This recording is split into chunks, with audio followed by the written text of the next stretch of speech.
They tell you a 40-year marriage builds a foundation strong enough to hold anything. Evelyn Hartwell believed that once. She believed it the way you believe in floors you don't think about them until one drops out from under you. She was 75 years old when her son's widow stood in the kitchen on a Sunday morning and told her she had 4 days to find somewhere else to live. 4 days. After 8 years of cooking their meals, washing their sheets, weeding their flower beds, and making herself so small in that house, she could almost walk through walls. She had given that family everything: her house, her savings, her widowhood, the slow, quiet years she had left after burying the only man she had ever loved. None of it counted. None of it even registered on the receipt.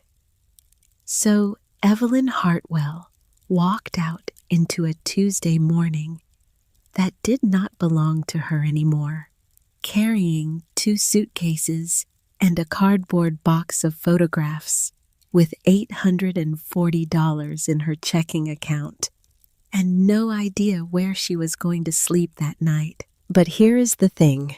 Nobody watching her drag those suitcases down the sidewalk could have known. The brass key her husband had pressed into her palm 15 years earlier on his deathbed, the one she had carried in a velvet pouch ever since, because she could not bear to leave behind the last thing his hands had touched. That key had been waiting all this time for a lock she had not yet found. And what was behind that lock would change everything. But before we get there, we need to go back. Back to the beginning. Back to a church in Boise, Idaho, in the summer of 1965, where a 25-year-old woman in a borrowed yellow dress walked into a wedding reception and locked eyes with a railroad man across the room who forgot how to breathe. His name was Walter Hartwell. He was 28 years old, a brakeman for Union Pacific, and he had hands that could stop a freight coupler cold, but could not figure out what to do with themselves when a woman smiled at him. He was standing near the punch bowl at his cousin's wedding, holding a glass he had no intention of drinking, when Evelyn Briggs walked through the side door of the fellowship hall in that yellow sundress and ruined him for every other woman on earth. He did not speak to her for almost an hour. He watched her from across the room the way a man watches a train. He is not sure he is allowed to board.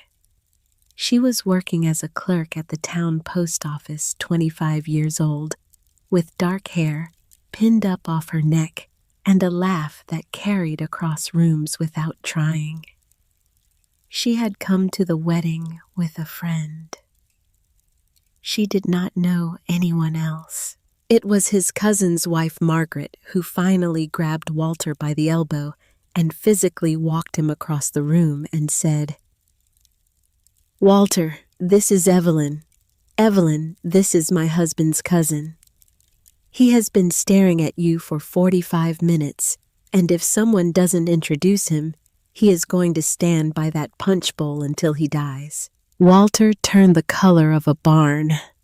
Evelyn laughed. And that was it. That was the whole beginning. A borrowed yellow dress, a punch bowl, and a man who could handle 40 tons of rolling steel but could not say hello to a woman without his ears going red. They courted for a year.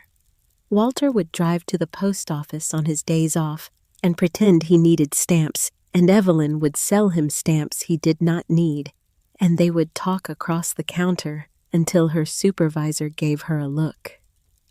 On weekends, he took her driving in his truck out along the river roads south of town, where the cottonwoods grew thick, and the light came through the leaves in patterns that moved on the dashboard like water. He was not a talker.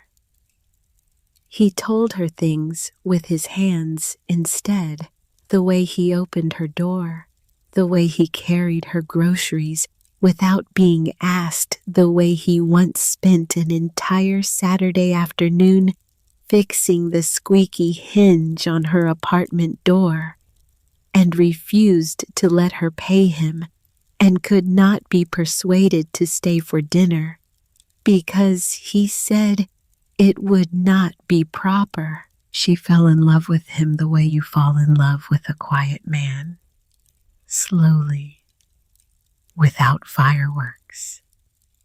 The way a river cuts a canyon, you do not see it happening until one day you look down and realize how deep it goes. They married in 1966, a small ceremony at the same church where they had met. Walter wore a suit he had borrowed from his older brother because he did not own one. Evelyn wore a dress her mother had sewn from a simplicity pattern and a veil that had been her grandmother's. The ring Walter put on her finger was not gold. It was a band he had machined himself in the railroad shop, carved from a coupling bolt and polished until it shone like something precious. He had spent 4 weekends on it. 4 weekends of filing and sanding and buffing, working after hours in the shop with the overhead lights buzzing and the smell of metal and oil in the air. "I wanted to give you a diamond," he told her that night, sitting on the edge of the bed in the small apartment they would share for the first 2 years of their marriage. "But I figured if I made it myself, at least you would know nobody else in the world has one like it." She wore that ring for 40 years. She was wearing it the day he died. She is wearing it now.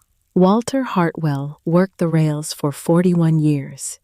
He started as a brakeman at 19, back when brakemen still climbed on top of freight cars in the wind and the rain and the dark to set handbrakes, which was the kind of job that killed a man or made him into something no office worker would ever understand. He moved up to fireman, then to engineer. By the time he was 40, he was running locomotives across the high desert of Idaho and Oregon, through the Blue Mountains down along the Columbia River Gorge, and back again, week after week, year after year, in every kind of weather God and the Pacific Northwest could throw at a man. He was a quiet man. He did not talk about his work the way some men do, loud and constant, turning every shift into a story. He came home. He took off his boots.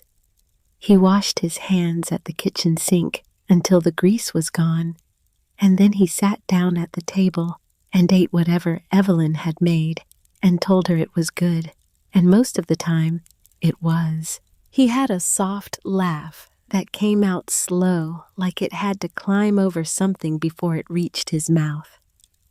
He read westerns in the evenings, Louis L'Amour and Zane Grey, the spines cracked and the pages soft from handling.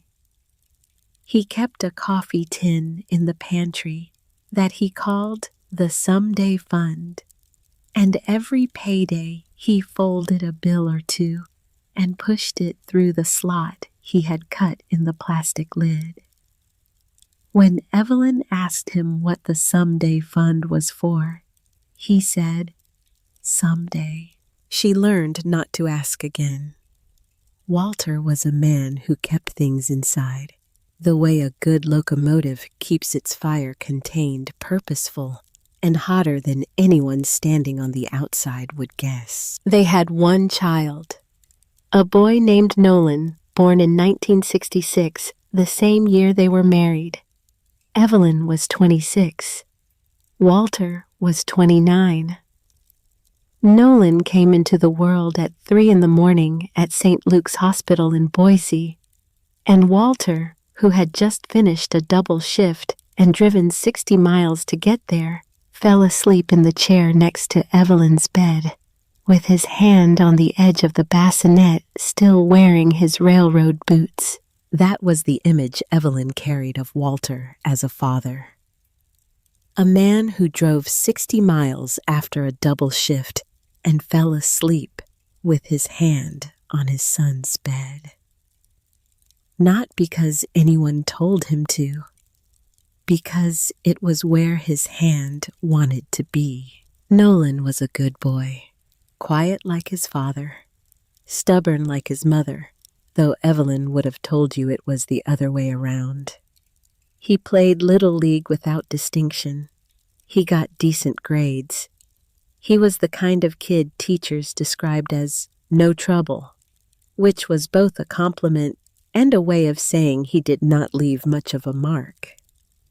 But he had Walter's gentleness, the same soft laugh, the same way of watching people without needing to be watched back. They lived in a modest 2-bedroom house on the east side of Boise, a neighborhood of railroad men and electricians and women who hung laundry on lines and knew each other's business without asking. Walter and Evelyn paid off the mortgage by the time Nolan finished high school. They did not take vacations. They did not eat out. They did not buy new furniture when the old furniture still worked. The Someday Fund grew slowly, a few dollars at a time. The way stalactites grow so gradually, you would never notice unless you checked back after a decade and saw what had accumulated in the dark. On Sunday evenings, when Nolan was a teenager and then a young man still living at home, he and Walter would sit on the back patio with a couple of beers and watch the light go out of the sky. They did not talk much. They did not need to. They were the kind of father and son who understood each other best in silence, the way two instruments in the same key do not need to play the same note to be in harmony. Evelyn would watch them from the kitchen window while she washed the dishes, and she would think that this was what a life was supposed to look like. Two men she loved sitting in the same quiet, watching the same sky. She did not know then that she would lose both of them. She did not know that the sky they were watching would go on without them the way skies do, indifferent and wide and full of light that does not belong to anyone. Walter retired at 60 in 1997. 41 years on the railroad. Union Pacific gave him a plaque and a handshake and a pension that was modest but steady. And on his last day, Evelyn drove out to the yard and watched him climb down from the cab of the locomotive he had run for the last 15 years of his career. He was grinning in a way she had not seen in years. He was wearing his engineer's cap, the one with the faded Union Pacific patch on the front. He looked like a man who had just set down something very heavy and was not sure what to do with his empty hands. She took a photograph of him that day, standing on the steps of the locomotive, with his cap tipped back and his hand on the rail. It is one of the photographs she carried out of Diane's house in the cardboard box. It is the one she looks at most. He had plans for retirement. He was going to fish. He was going to build a workshop in the garage. He was going to drive out to Juniper Bend and finish the project he had been working on for 16 years, the one he had never told Evelyn about in full, the one that lived in his head the way a novel lives in a writer's head before it is written down. He had 3 years, but there is something about Walter Hartwell that Evelyn did not know. Something he had been building quietly in the margins of their life together for over 20 years. And to understand it, you have to know about the land. In 1981, when Walter was 44 and Nolan was 15, the railroad sold off a string of old right-of-way parcels in eastern Oregon. Small pieces of scrubland along decommissioned lines, most of them worthless, all of them cheap. Walter bought 6 acres near a place called Juniper Bend, about 3 hours east of Boise, for what amounted to pocket change. The land was dry flat, covered in cheatgrass and bitterbrush, and bordered on 3 sides by pine forest.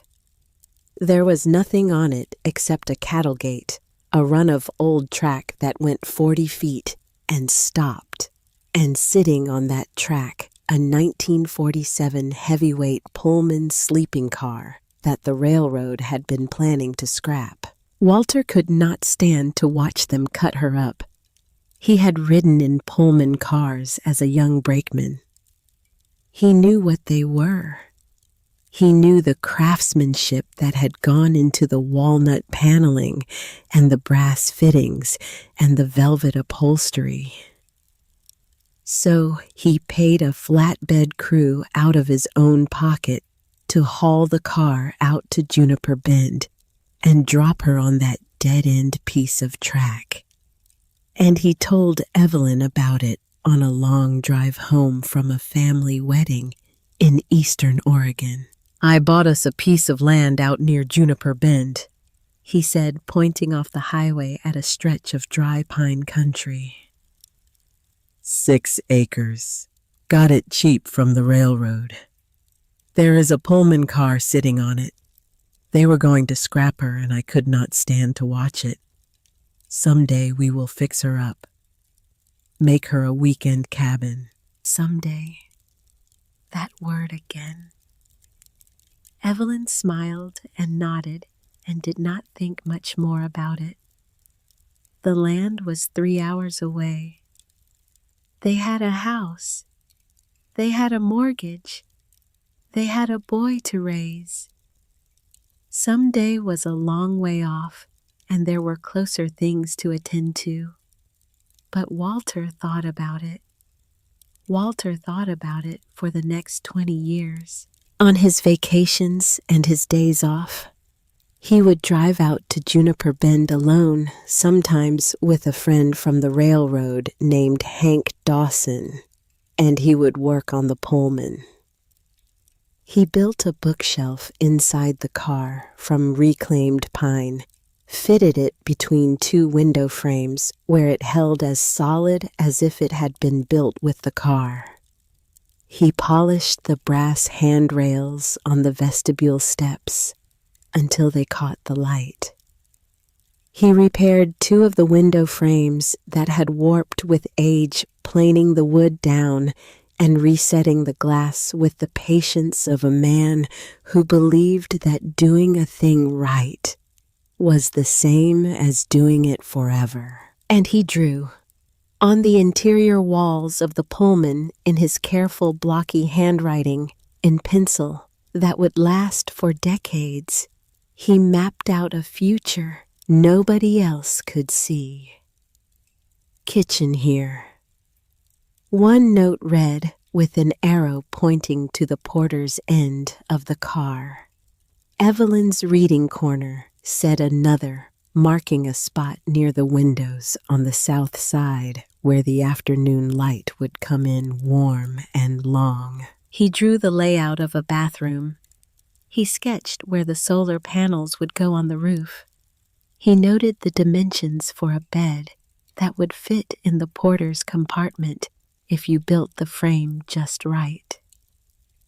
He measured the space for a writing desk under the south side window, the kind of desk where a woman could sit with a cup of coffee and watch the light change on the ridge. He was designing a home, their home, a home inside a train car on a piece of dry pine scrubland that nobody in the world cared about except him. And he was doing it with the same precision he brought to his locomotive logs, the same attention to detail, the same belief that if you planned a thing carefully enough, the thing would hold. He never told Evelyn. He never told Nolan. He told one person, Hank Dawson, who had worked with him at Union Pacific for 31 years, and who had helped him haul lumber out to the site on more than one occasion. "When I retire," Walter told Hank once, standing inside the Pullman with sawdust on his hands and pencil dust on his fingers, "Evelyn and I are going to live out here. I am going to finish this car, and we are going to sit on that porch and watch the sun go down and not answer to a single soul on earth." He retired in '97. He started driving out to Juniper Bend more often, spending 3 and 4 days at a time working on the Pullman with an urgency that Evelyn noticed but did not understand. He came home tired and quiet and smelling of sawdust and pine sap, and when she asked him where he had been, he said, "Out." The way Walter said everything briefly and with the expectation that it would be enough. He had 3 years of retirement. He used them. He used every one. The cancer came in the spring of 2000, pancreatic. The doctor at St. Luke's delivered the diagnosis in a small beige room with a clock on the wall that Walter stared at while the words were being said, and afterward, Evelyn asked him what he was thinking about, and he said, "That clock is 2 minutes slow." That was Walter. The world was ending, and he was checking the time. It took him in 7 months. 7 months from diagnosis to death, which is fast for some cancers and slow for others, but felt to Evelyn like a single long day that would not end, and then ended too soon. She nursed him at home for most of it. She learned how to manage the IV. She learned which medications went at which hours, and how to mix the liquid nutrition he could still swallow when the solid food became impossible. She learned how to turn a grown man in a bed without hurting him, which was harder than it sounds when the man weighs 180 pounds and the woman weighs 120, and her back has not been right since Nolan was born. She learned how to watch someone she loved become less of himself, one day at a time, like a photograph left in the sun.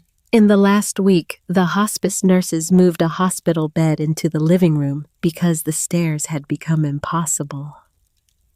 Walter lay there with the television off and the curtains open and watched the light move across the ceiling the way he used to watch the landscape move past the cab windows of his locomotive. He did not complain. He was not a man who complained. Complaining required the belief that someone else could fix the problem, and Walter had always preferred to fix things himself.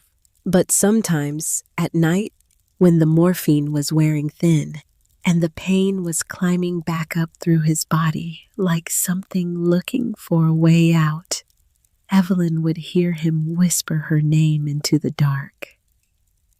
Not asking for anything, just saying it, as if the word itself was a place he could go when the other places had closed.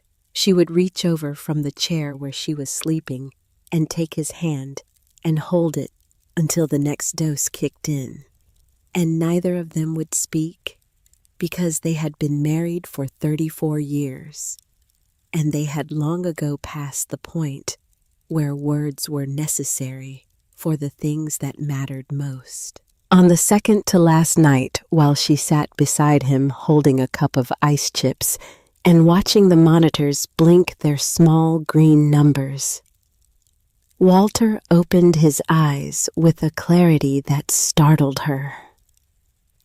The fog that had been settling over him for weeks was gone. His eyes were sharp, present, focused in a way they had not been in days. He looked like the man she had married.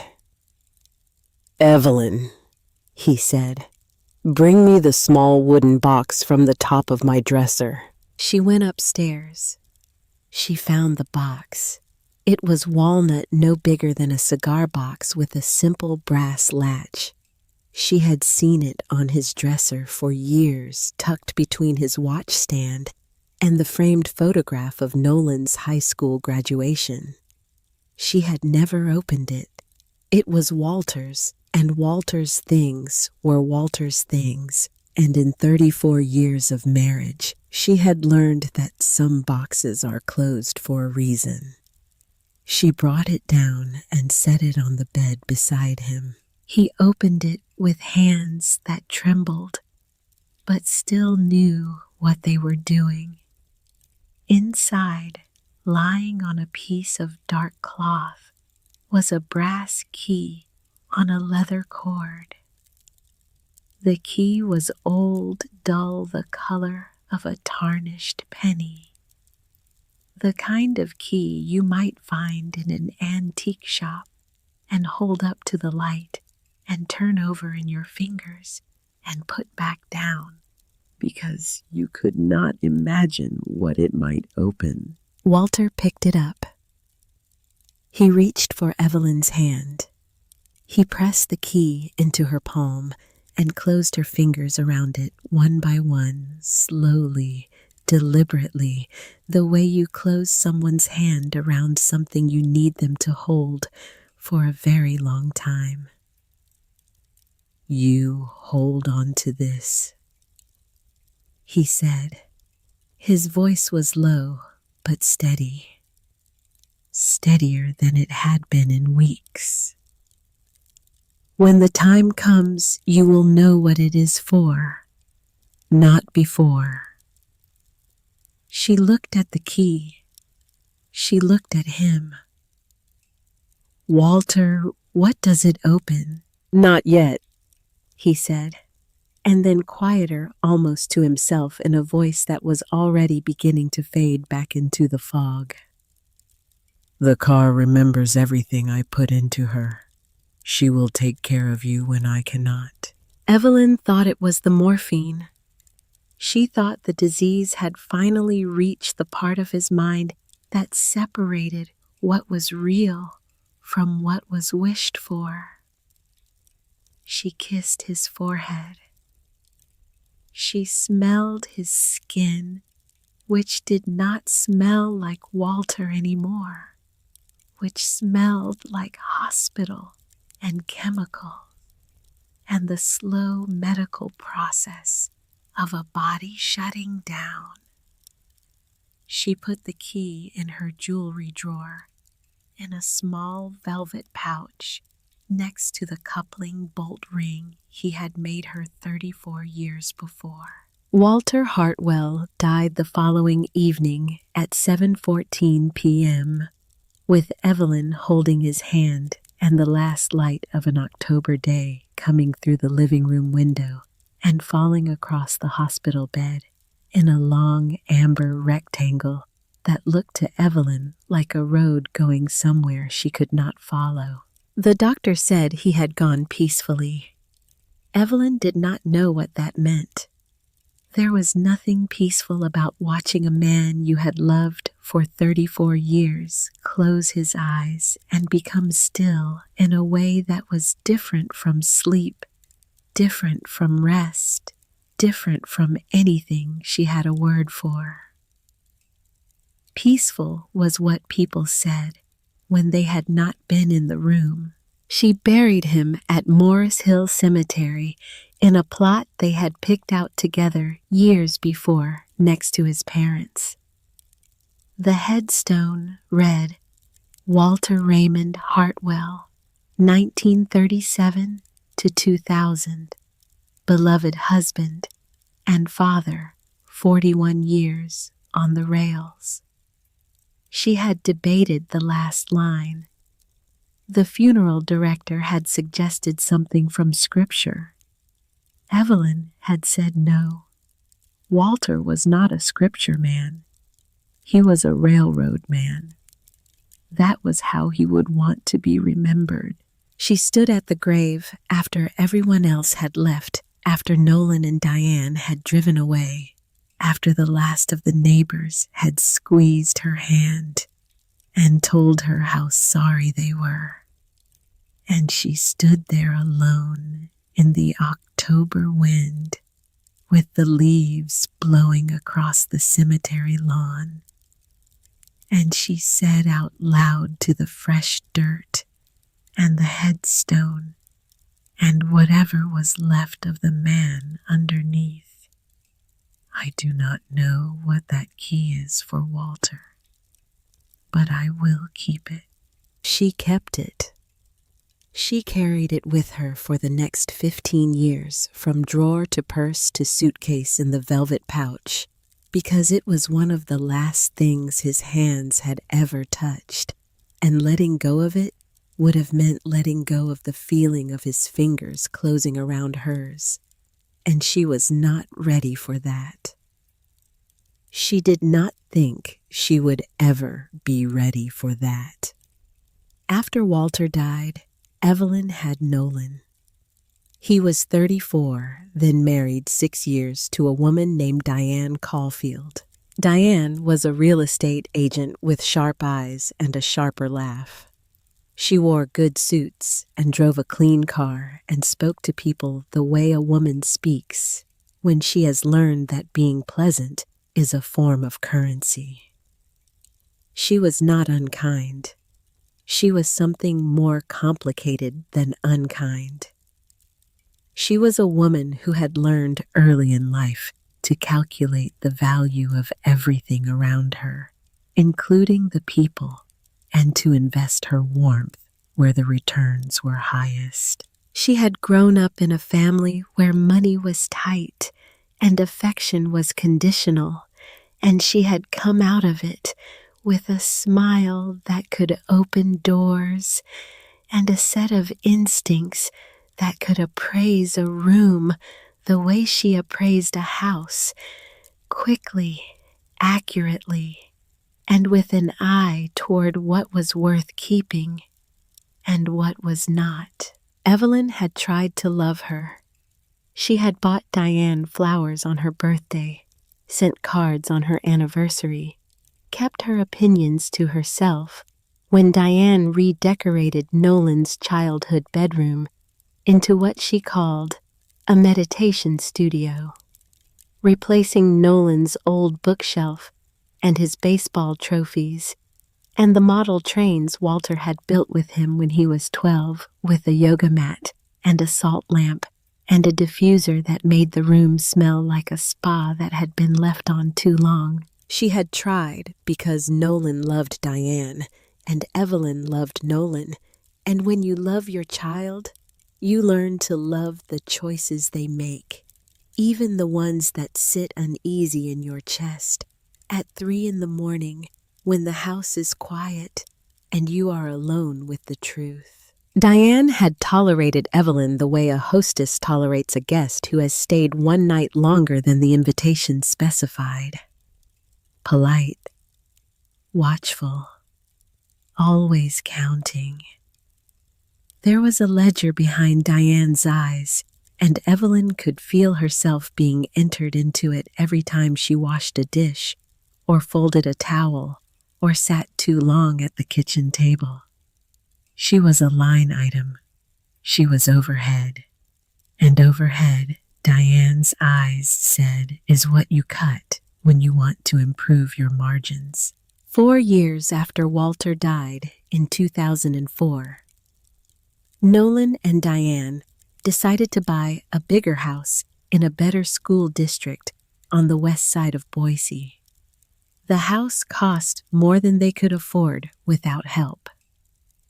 Nolan mentioned it to Evelyn one Sunday evening on the back patio, sitting in the same chairs where he and Walter used to drink their beers and watch the sky.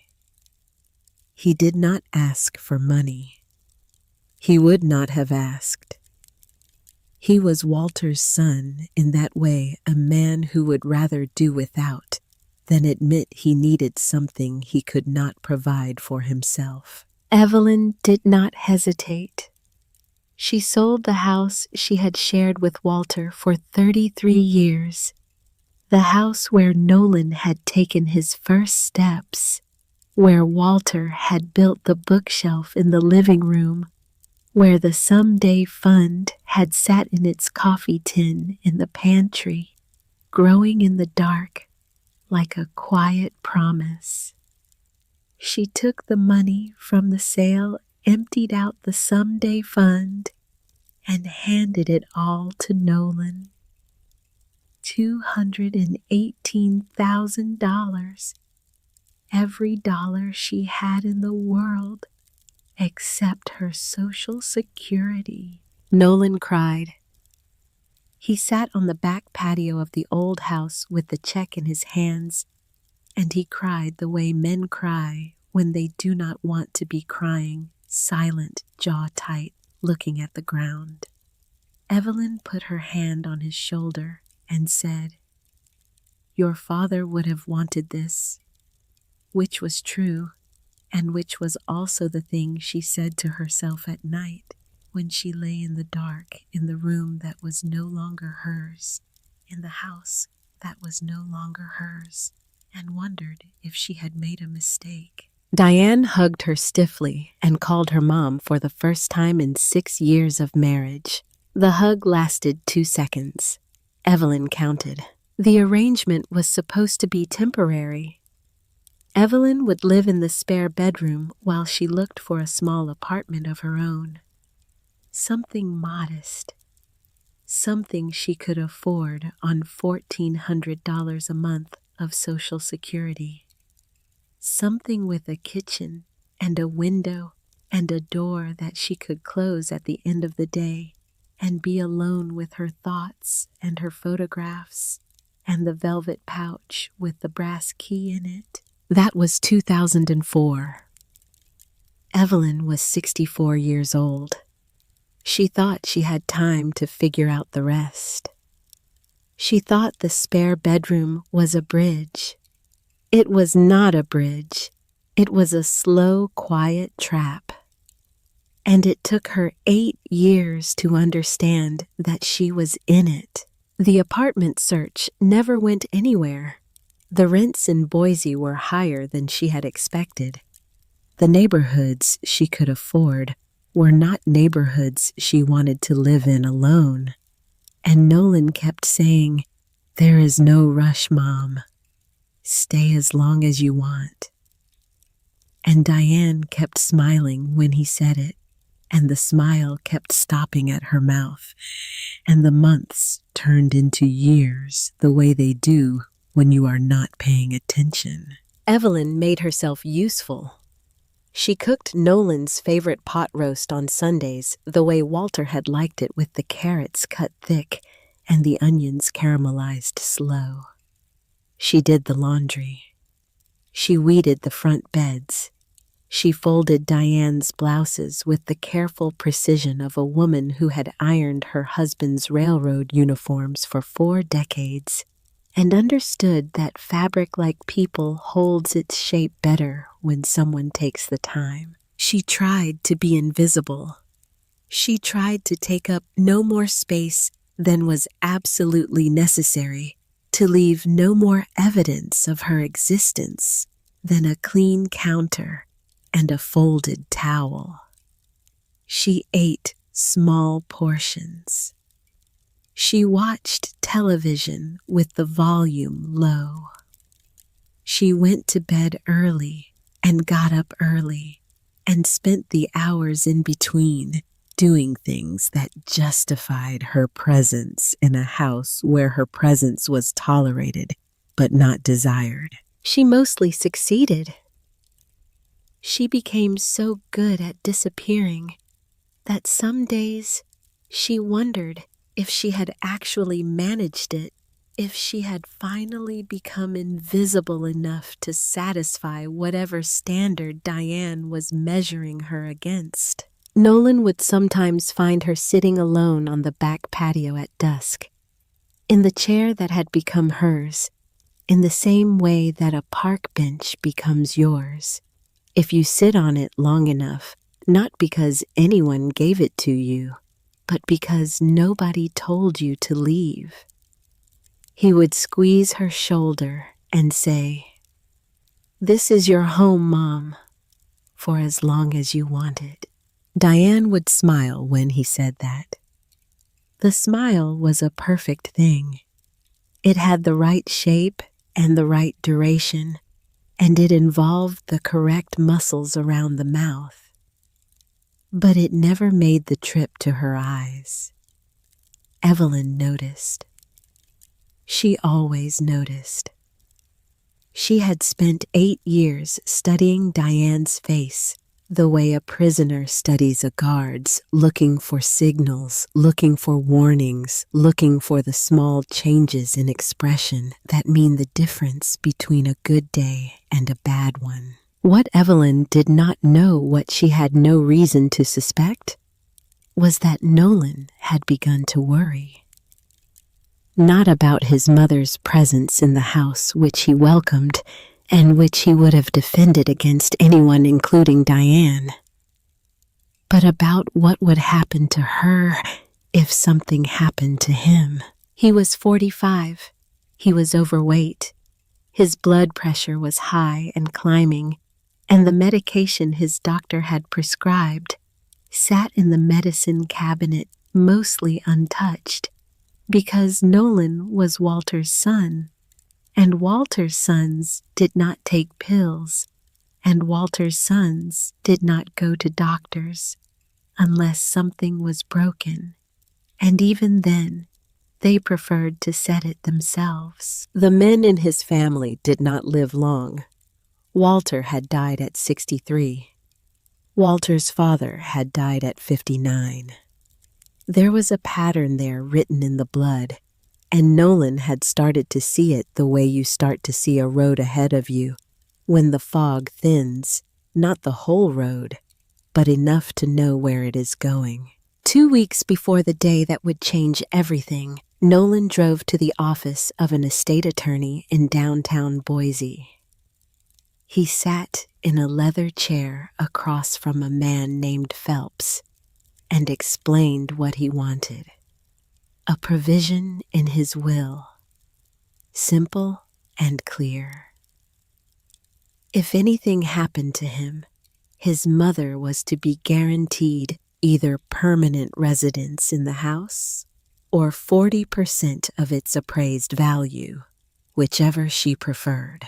He was specific. He was firm.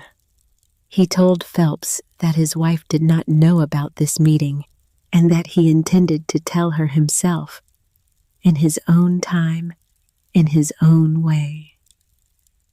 Phelps nodded. He had seen this before, a man trying to protect someone he loved from someone else he loved, and knowing that the conversation was going to be harder than the paperwork. The attorney drew up a draft. He told Nolan to come back the following week to review and sign. Nolan put the appointment in his calendar. He put a handwritten note in the pocket of his old canvas jacket, the one he wore on weekends, the one that hung on the hook by the back door. The note was a reminder to himself, written in the messy, left-slanting handwriting he had inherited from Walter. Mom gets 40% of house equity talk to Diane. He never made the appointment. He never had the conversation. He folded the note and put it in his pocket and hung the jacket on the hook and went to bed that night, and kissed Diane on the shoulder and lay in the dark, thinking about how to say the thing he needed to say.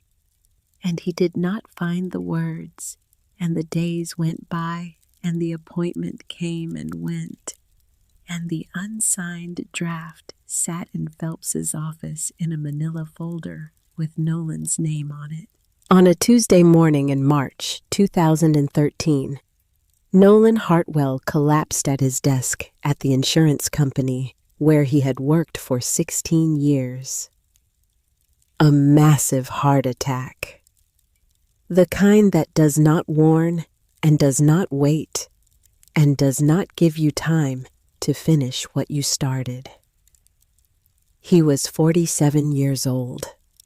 The paramedics worked on him for 32 minutes. They used the defibrillator 4 times. He was pronounced dead before his coworker finished the call to 911. Evelyn was peeling carrots at the kitchen sink when Diane called from the hospital. She heard the words.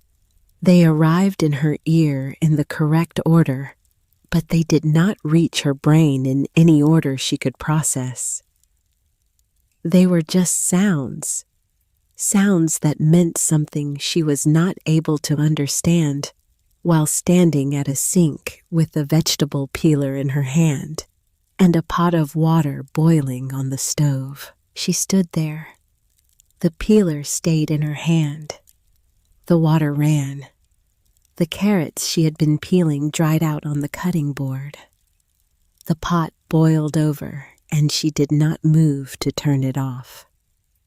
She stood at the sink and watched the water run over the carrots, and she tried to understand a world in which her son was not in it. She had buried her husband 15 years before. Now she had buried her only child.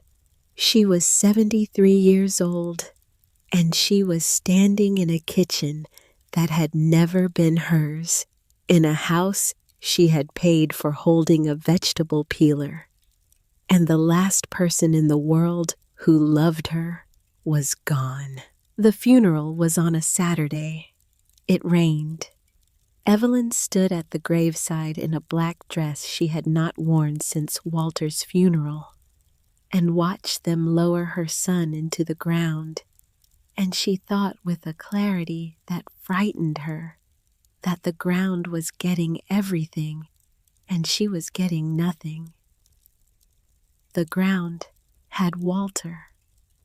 The ground had Nolan, and she had a spare bedroom at the end of a hallway in a house that belonged to a woman who had never once called her mom without an audience present.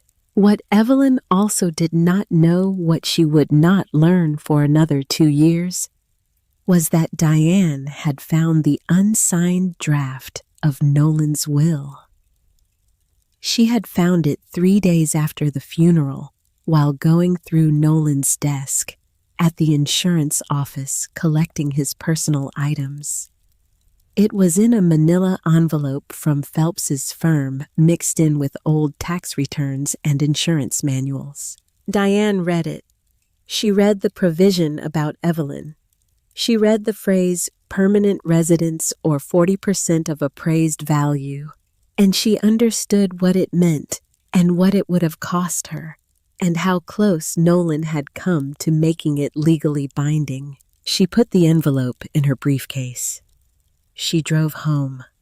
She went into the garage and fed the document through the shredder, and she listened to the blades chew through the paper, and she did not feel guilty about it, because guilt requires the acknowledgement that you have done something wrong. And Diane Caulfield had spent her entire life constructing a version of reality in which the things she did were never wrong, only necessary. The draft was gone. Phelps had his copy, but without a signed original, and without Nolan alive to execute it, the document was legally meaningless. Diane knew this. She had called her own attorney to confirm. The house was hers. The equity was hers. Evelyn's claim was nothing more than a dead man's wish on a dead man's desk, and wishes Diane knew do not hold up in court. The first year after Nolan's death, Evelyn and Diane lived in the same house the way two animals share a cage, aware of each other at all times, careful to maintain distance, communicating through the arrangement of space rather than the exchange of words. They ate at different hours. They watched television in different rooms.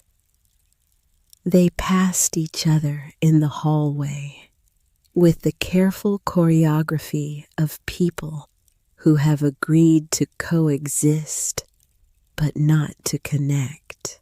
Evelyn cooked because cooking was the only thing that kept her hands from shaking.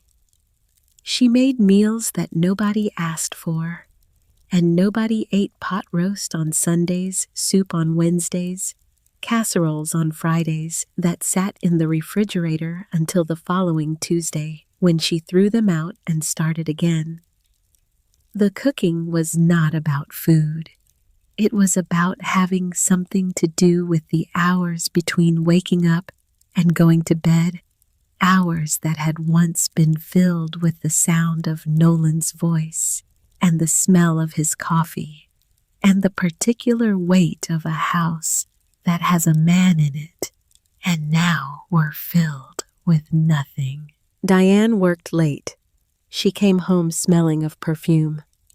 Evelyn did not recognize a sharp, sweet scent that was nothing like the light floral she had worn when Nolan was alive.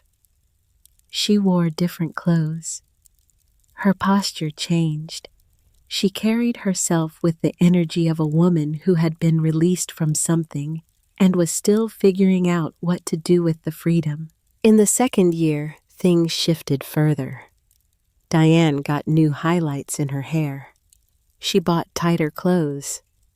She started taking weekend trips she did not explain and did not invite Evelyn to ask about. And then, one Friday evening in late autumn, she came home with a man. His name was Mitchell Voss. He was 36 years old.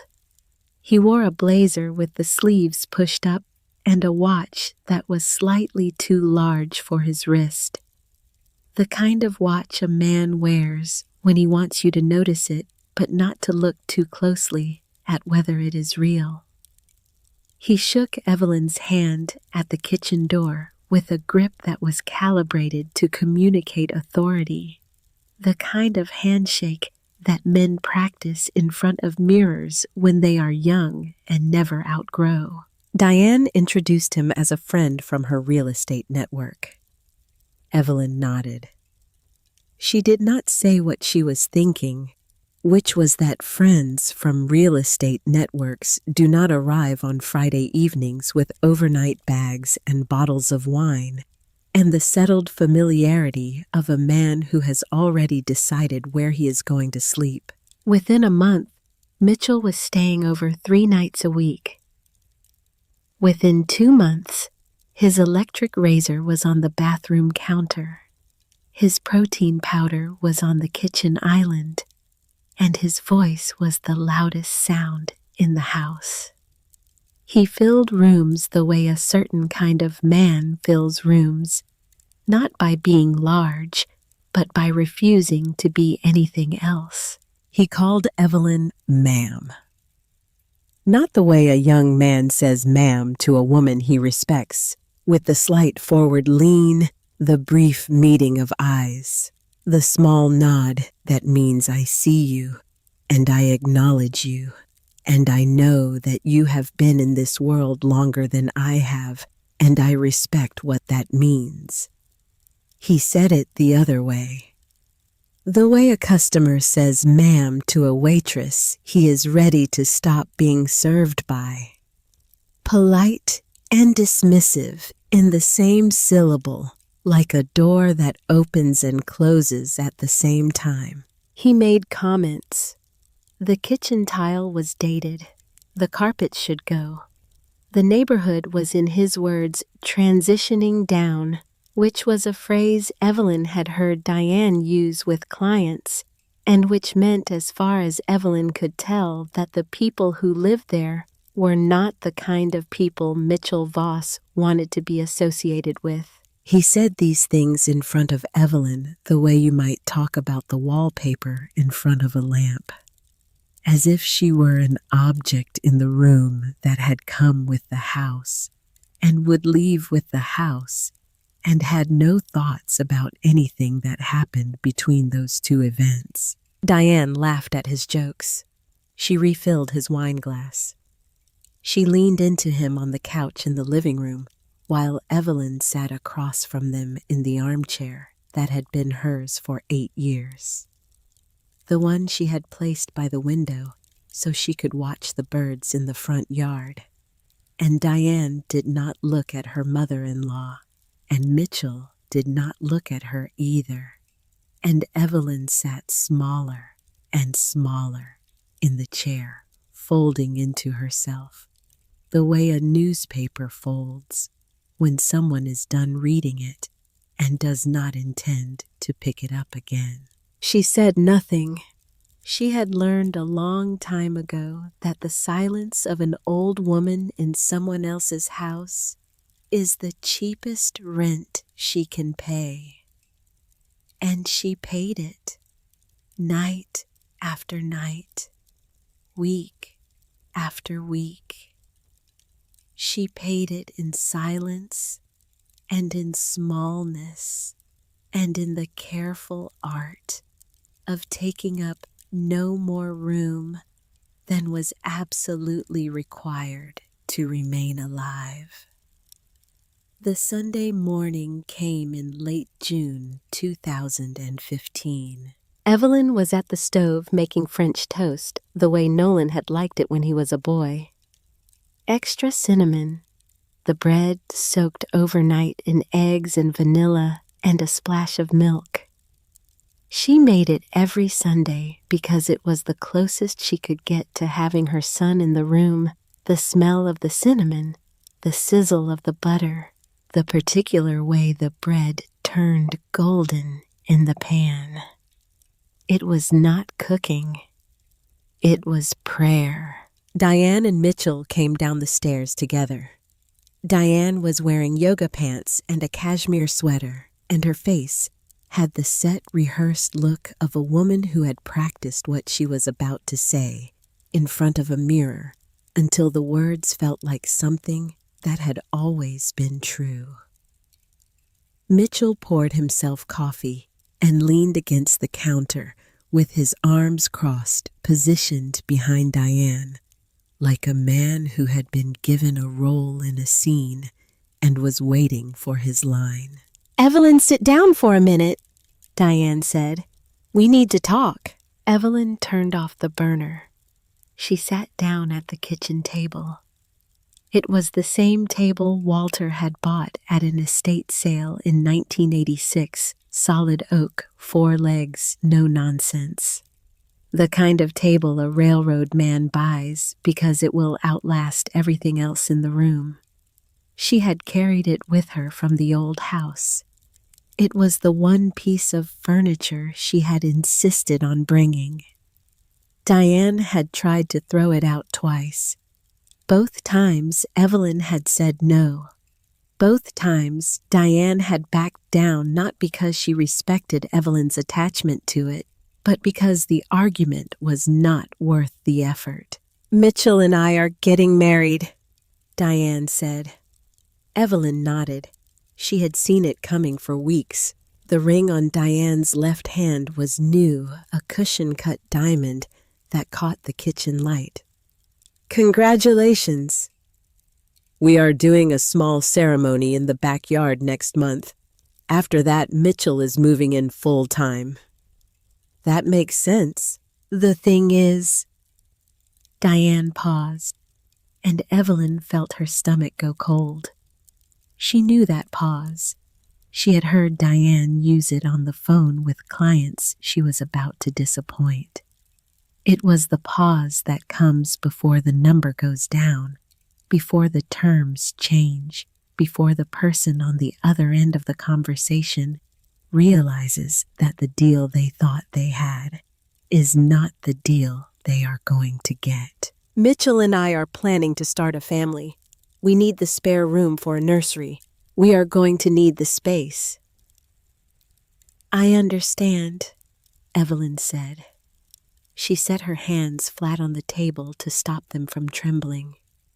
She pressed her palms against the oak grain against the wood Walter had picked out 40 years ago, and she held herself still. I have been thinking I should find my own place anyway.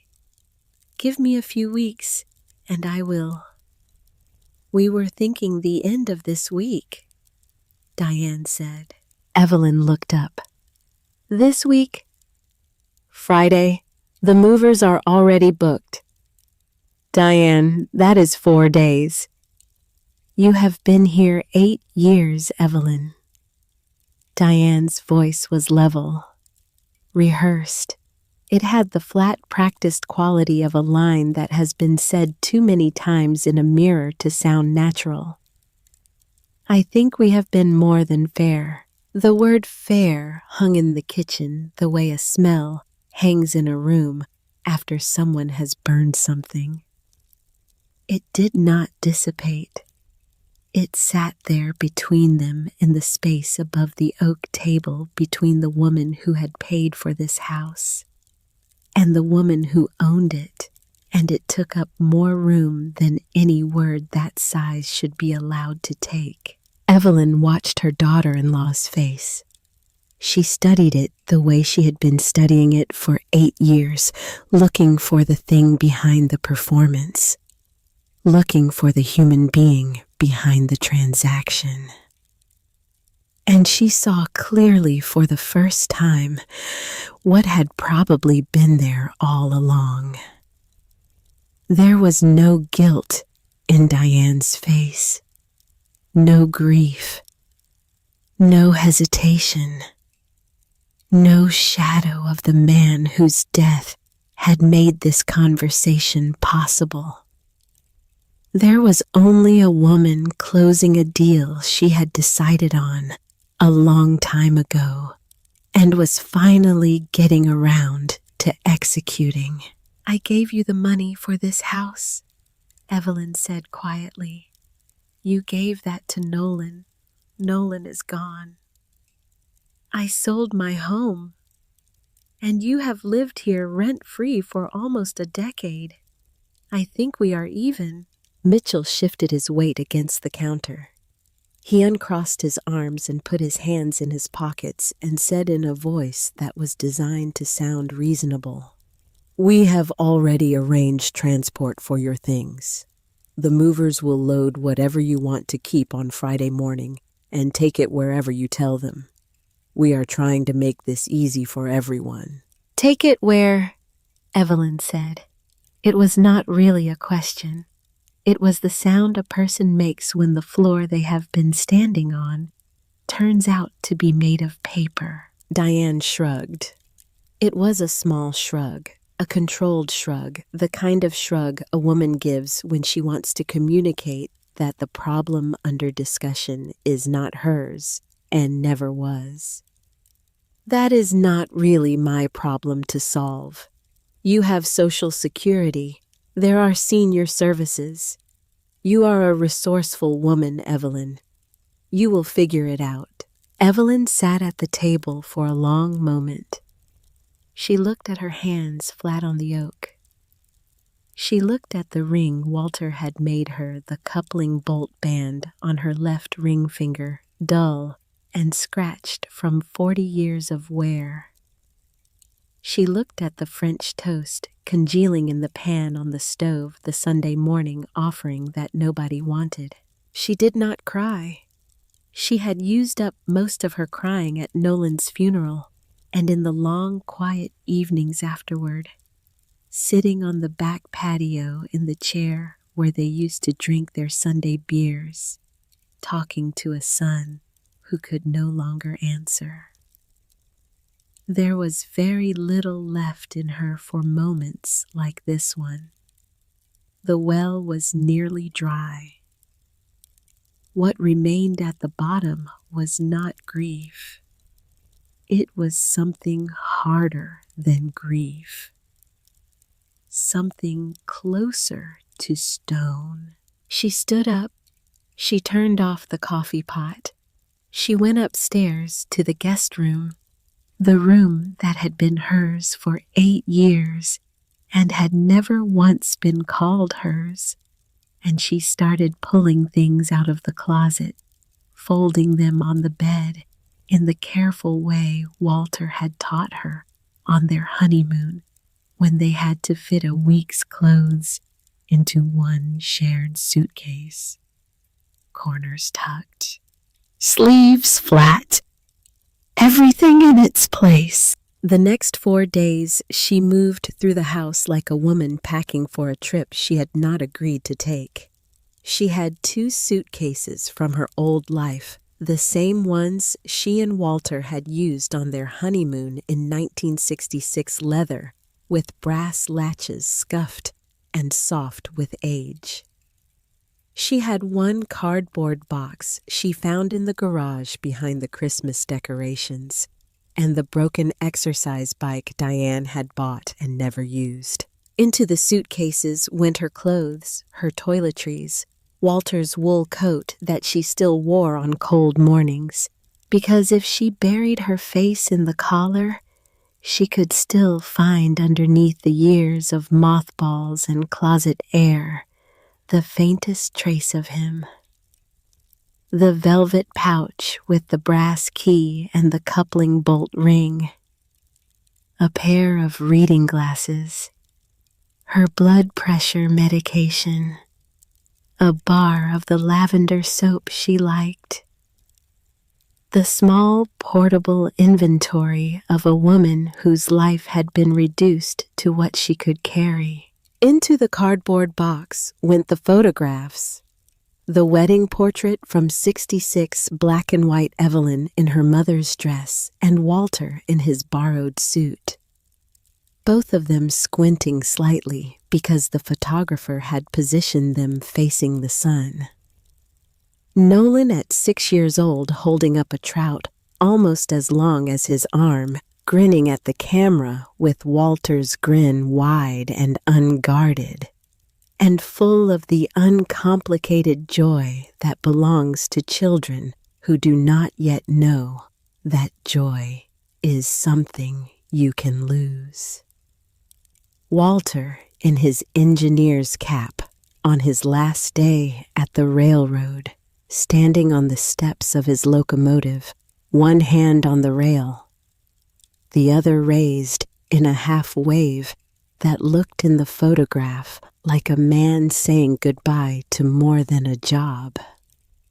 The Polaroid from the Sunday afternoon in 1972, when they had picnicked by the Salmon River, and Nolan had fallen in and come up laughing with a crawdad pinching his thumb, and Walter had laughed so hard he had dropped his beer in the river, and Evelyn had taken the picture at exactly the right moment, catching all 3 of them in the same frame. The boy, the father, and the can of Coors floating downstream like a small aluminum boat, bound for somewhere none of them would ever go. She left the furniture. She left the kitchen table, the one Walter had bought, the one she had carried into this house, like a refugee carries a flag. She could not take it. She had nowhere to put it. She left almost everything. She left the way you leave a place that was never yours, with the things you came in with, and nothing more. It was on the 2nd day of packing that she found it. She was pulling coats out of the hall closet, deciding which ones to keep and which ones to leave, when she noticed Nolan's old canvas jacket still hanging on the hook by the back door. Diane had not thrown it out. Maybe she had not noticed it. Maybe she had forgotten it was there the way you forget things that belong to the dead when enough time has passed and the dead have stopped feeling like people and started feeling like furniture. Evelyn lifted the jacket off the hook.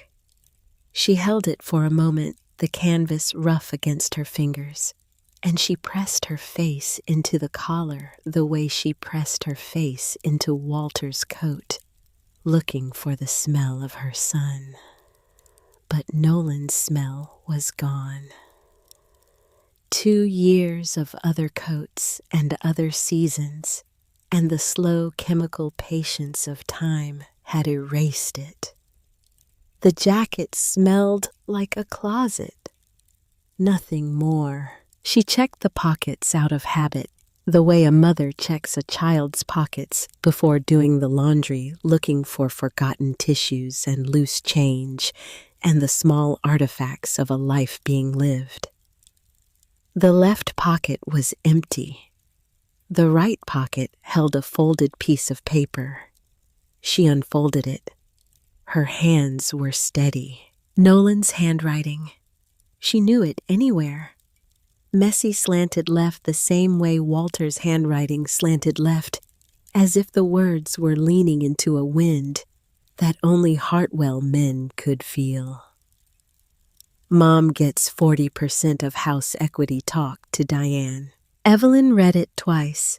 She read it a third time. She stood in the hallway with the note in her hand and the jacket draped over her arm and the house quiet around her.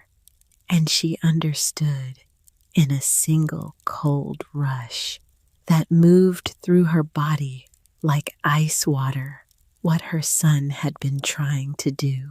He had been trying to protect her. He had known.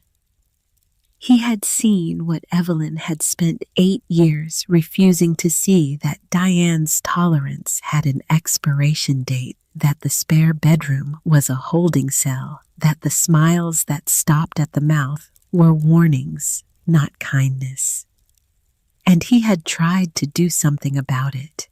He had gone to a lawyer.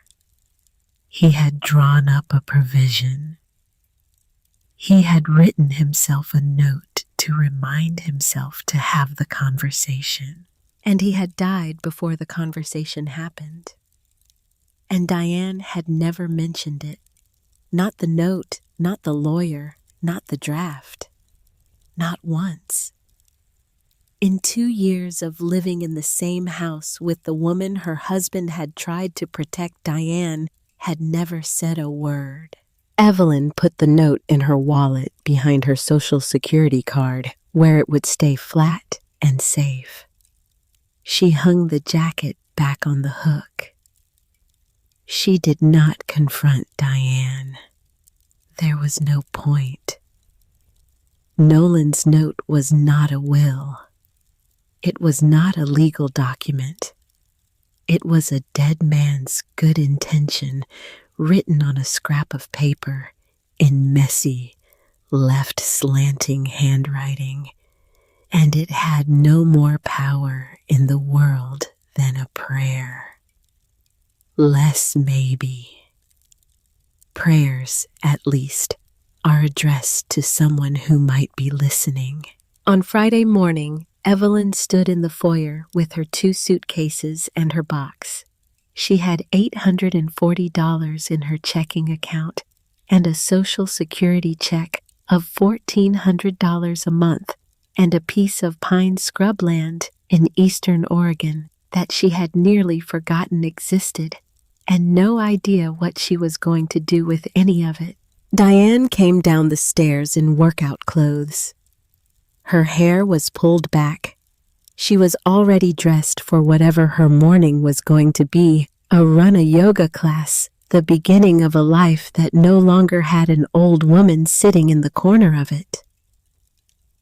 "Do you have somewhere to go?" Diane asked. Evelyn thought about lying. She was too tired to lie. Lying requires energy, and she had spent the last 4 days using every bit of energy she had to fold her clothes, and fill her boxes and hold herself together, while the life she had built for the last 8 years was dismantled around her on a timeline she had not agreed to. "No," she said. Well, Diane opened the front door. The morning light came in warm and bright, falling across the foyer floor in a long yellow rectangle that looked to Evelyn like a plank. "Good luck, Evelyn. I hope you find your peace."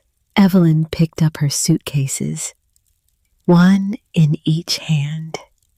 The leather handles were smooth from decades of use, and they fit into her palms the way they always had, the way a handshake fits between two people who know each other. She walked toward the door. She paused on the threshold. She turned. "I loved my son more than anything in this world," she said. "I know you did," Diane said. "You were lucky to have him." Diane did not say anything else. There was nothing else to say. The transaction was complete. Evelyn stepped out onto the porch. Behind her, the door closed. She heard the deadbolt slide into place. A small final sound. The sound a chapter makes when it ends, and nobody inside the book is ready for it. She stood on the sidewalk. A neighbor across the street was watering her hydrangeas and pretended not to see a 75-year-old woman standing on a sidewalk with 2 suitcases and a box and no car and no one coming to get her, because seeing would require doing something, and doing something would require getting involved, and getting involved is what people avoid when the situation is too sad and too complicated and too much like something that could happen to them. A delivery van rolled past. The morning was warm and bright in a way that felt cruel, the way sunlight feels cruel when it does not know your life has just ended. It shone on the lawns and the mailboxes and the sprinklers going tisk, tisk, tisk on the neighbor's grass, and it did not make any distinction between the woman being watered and the woman being left behind. The light treated them equally, which was more than the world had done. She walked to the bus stop on the corner. She sat down on the bench. She set the suitcases on either side of her legs and put the box on her lap, and she tried to think. Her friends were gone. Margaret was in assisted living, fading, losing names and dates and faces the way a house loses paint. Doris had moved to Phoenix to live with her granddaughter. There was no spare room waiting for Evelyn in any of those lives, and she had too much pride left to call and ask. She thought about Walter. She thought about him hard, the way you summon someone's face when you are trying to remember what their voice sounded like. She closed her eyes on that bus bench, and she called him up the engineer's cap. The soft laugh, the hands that smelled like grease and soap, the way he stood on the porch in the evenings with his coffee and looked at the sky as if he were checking the weather for a train he was about to run, and sitting there with her eyes closed and her hands on the box of photographs. Something he had said to her years ago surfaced from the bottom of her memory. He had been driving. She had been in the passenger seat. They were coming home from the wedding in Eastern Oregon, the one where he had told her about the land and the Pullman car. And she had been watching his face, the way the light from the highway came and went across his features. and he had said, "Someday we will fix her up." The land. 6 acres of pine scrub near Juniper Bend. The Pullman car sitting on a dead-end piece of track in the middle of nowhere. She had been paying property taxes on it for over 30 years. The notices arrived once a year, and she paid them the way you pay a utility bill automatically, without thinking the amount so small they disappeared into the background of a life. She had not visited the property. She had not thought about it. It existed in her mind the way a distant relative exists, technically part of your life, practically invisible. But it was hers. Walter had put the deed in her name. The property taxes were paid. The land was hers. It was the only thing in the whole world that was still hers. She stood up. She picked up her suitcases. She walked 4 blocks to the Greyhound station, past the barber shop and the pawn shop and the Chinese restaurant that had been there since Nolan was in high school, through a part of Boise she had driven through 1,000 times and never walked through once. The suitcases were heavy. Her arms ached. Her left knee, which had been unreliable for years, started to complain by the 2nd block and was outright protesting by the 4th. The ticket to Juniper Bend cost $22. The bus left at 11:15. She bought a bottle of water and a pack of crackers from the vending machine and sat in the waiting room with her suitcases between her knees and her box on her lap, and the brass key in the velvet pouch in her right pocket pressed against her thigh. For the first time since Diane had told her to leave, she allowed herself to feel afraid. Not the slow, grinding fear she had lived with for the last 2 years. The fear of being a burden, the fear of being unwanted, the fear of outliving your usefulness in a house where your usefulness was the only reason you were tolerated. This was different. This was the sharp, cold fear of a woman who is about to step off the edge of everything she knows and does not know what is at the bottom. The bus pulled out of the station at 11:15. Boise fell away behind her. The highway stretched east into the dry country past the last subdivisions and the last strip malls and the last of the life she had known. She watched the landscape change through a window that was slightly too dirty to see through, clearly the irrigated farmland giving way to sagebrush, the sagebrush giving way to pine, the pine thickening as the elevation climbed, and the air outside the glass turned from valley haze to mountain clarity. She ate her crackers. She drank her water. She watched the country pass, and she thought about Walter and about Nolan, and about the note in her wallet, and about the key in her pocket, and about the fact that she was 75 years old and heading toward a place she had never visited to live in a structure she had never seen. And the only plan she had was to get there and find out what was left. The bus made stops at small towns along the way. Burns Junction, Riley, Hampton. Places that were names on maps and not much else. At each stop, a few people got off, and nobody got on, and the bus grew emptier, and the towns grew smaller, and the distances between them grew longer, and Evelyn sat in her seat with her box on her lap and watched the world thin out around her until there was nothing left but highway and pine and sky. She was heading toward a rusted train car on a piece of land that nobody cared about. She was heading toward whatever Walter had meant when he closed her fingers around a brass key and told her the car would take care of her. She did not know if it was a beginning or an end. She did not know if what was waiting for her out there was salvation or just a different kind of loss. But she was going.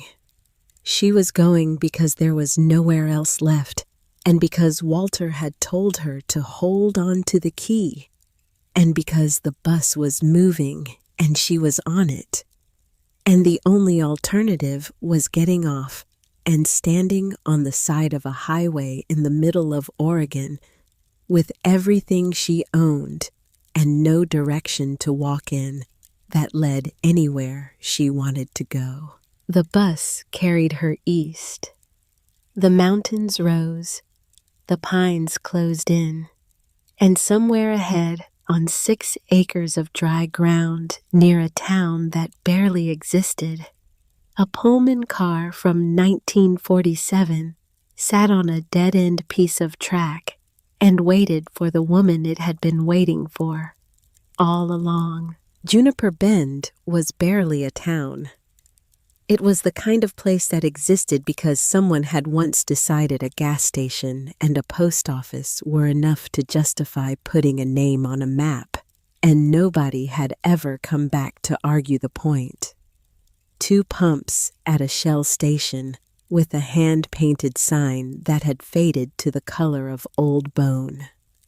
A general store that sold bait and bread and ammunition and canned goods and flashlight batteries and the kind of things people need when they live a long way from anywhere and do not have time to drive to Bend for every small emergency. A post office that opened 3 afternoons a week, staffed by a woman named Carol, who also drove the mail route. A bar called the Switchback, with a neon sign in the window that had not worked since the Clinton administration, but that nobody had gotten around to taking down, because taking down a sign requires caring about what the sign says, and nobody in Juniper Bend had that kind of energy to spare. The Greyhound dropped Evelyn on the shoulder of the highway at 14 minutes past 2 in the afternoon. The driver, a heavy man with a beard and a Seahawks cap, pulled her suitcases from the undercarriage and set them on the gravel and looked at her for a moment the way people look at someone they are worried about but have no obligation to help. And then he climbed back into the bus and pulled away. The engine sound faded down the highway until there was nothing left but wind and pine and the high, thin cry of a red-tailed hawk circling somewhere above the ridge, riding the thermals, the way Walter used to describe them in long, slow spirals that made the whole sky look like it was turning. Evelyn stood in the dust with her 2 suitcases and her cardboard box and tried to remember directions her husband had given her once more than 20 years ago, on a drive she had not been paying full attention to because she had been watching his face instead of the road.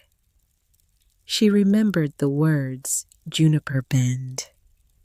She remembered the phrase, past the cattle grate.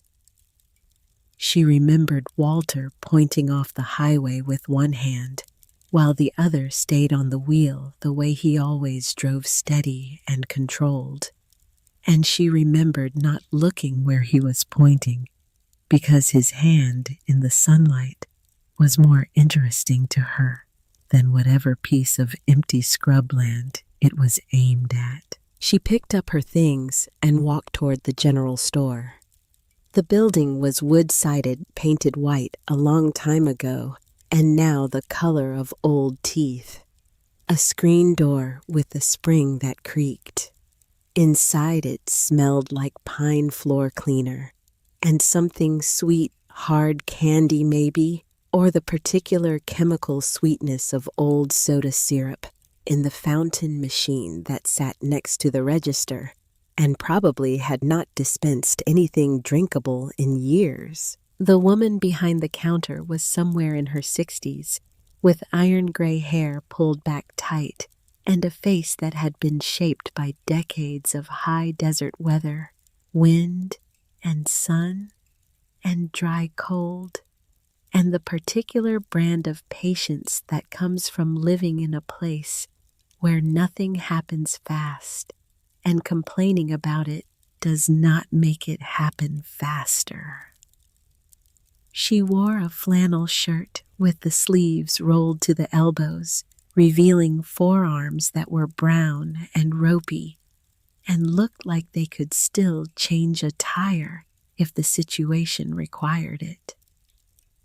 A name tag pinned to her shirt pocket read, Ruthie. "I am looking for the old Hartwell property," Evelyn said. "My husband owned a piece of land out here. There is a train car on it." Ruthie Bowen looked at her. She looked at the suitcases. She looked at the cardboard box tucked under Evelyn's arm, at the scuffed leather of the bags, at the shoes. Evelyn was wearing beige flats, the kind of shoe a woman wears in a subdivision, in a kitchen, in a house where she is trying to be invisible. She looked at all of this with the quick, thorough assessment of a woman who has spent her life reading people the way some people read weather, not the words, but the conditions. She did not ask any of the questions she had every right to ask. She did not ask why a 75-year-old woman was standing in her store with luggage and a cardboard box and no car. She did not ask where Evelyn had come from, or why she was here, or how long she planned to stay. She did not ask because Ruthie Bowen was the kind of woman who understood that sometimes the most respectful thing you can do for another person is to see exactly what is happening and say nothing about it. "Out past the cattle grate on Powerline Road," Ruthie said. "About 3 miles up. I will walk it. In those shoes? They are the shoes I have." Ruthie looked at Evelyn's shoes again. The beige flats, the thin soles, the complete unsuitability of them for 3 miles of rutted dirt road in high desert terrain. Then she looked at Evelyn's face, and whatever she saw there, determination, desperation, the particular set of a jaw that belongs to a woman who has run out of choices, but not out of spine, she did not argue. She went into the back room. She came out carrying a pair of old hiking boots, broken in but solid with good soles and laces that had been replaced at least once. On top of the boots, she had balanced a foam sleeping pad that had been leaning against the wall of the storeroom for at least 2 years, still in its plastic wrapper left behind by a hiker who had traded it for credit and never come back for it. "These were my sister's," Ruthie said, setting the boots on the counter. "She left them when she moved to Reno." "What size are you?"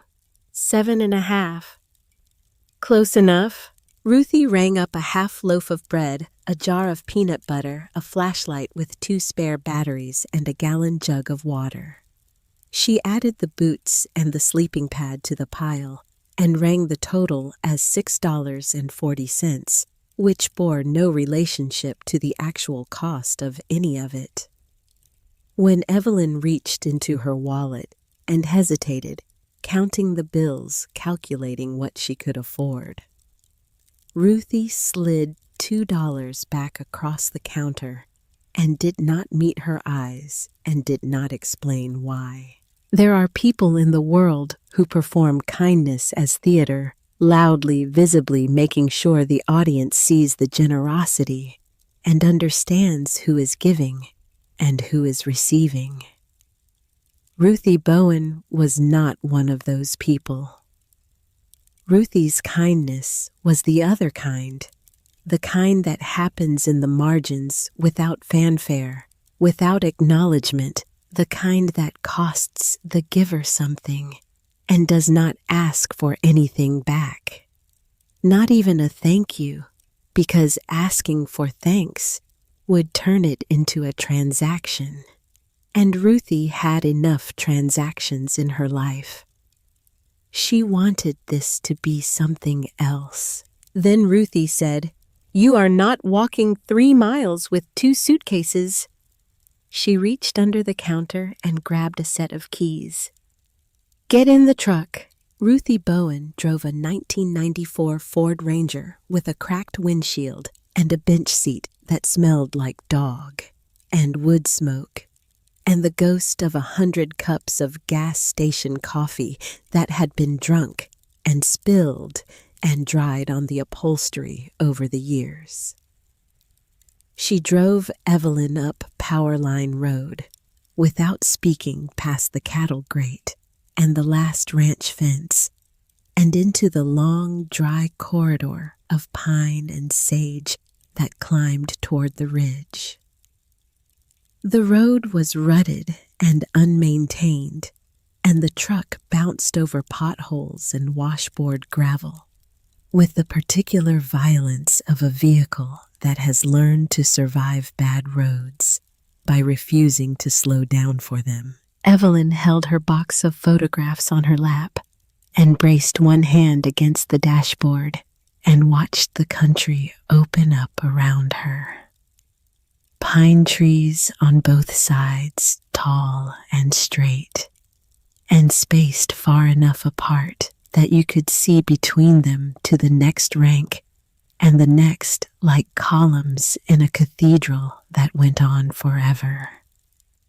Sage and bitterbrush growing in the clearings.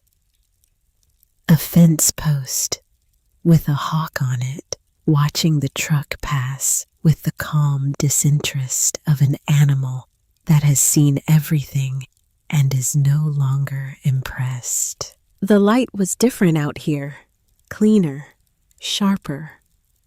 The kind of light that exists only in places where there are no buildings to bounce off of, and no pavement to shimmer on, and nothing between the sun and the ground except air and altitude.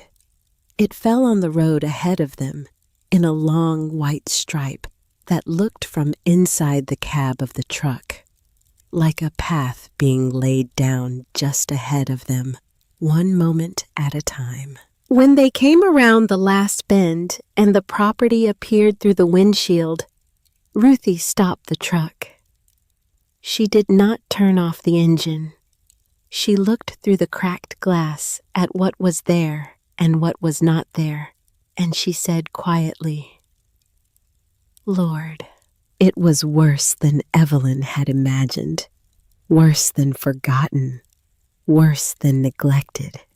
The 6 acres had gone feral in the 15 years since Walter's last visit, reverting to the wild with the enthusiastic indifference of land that has been left alone long enough to forget it was ever owned.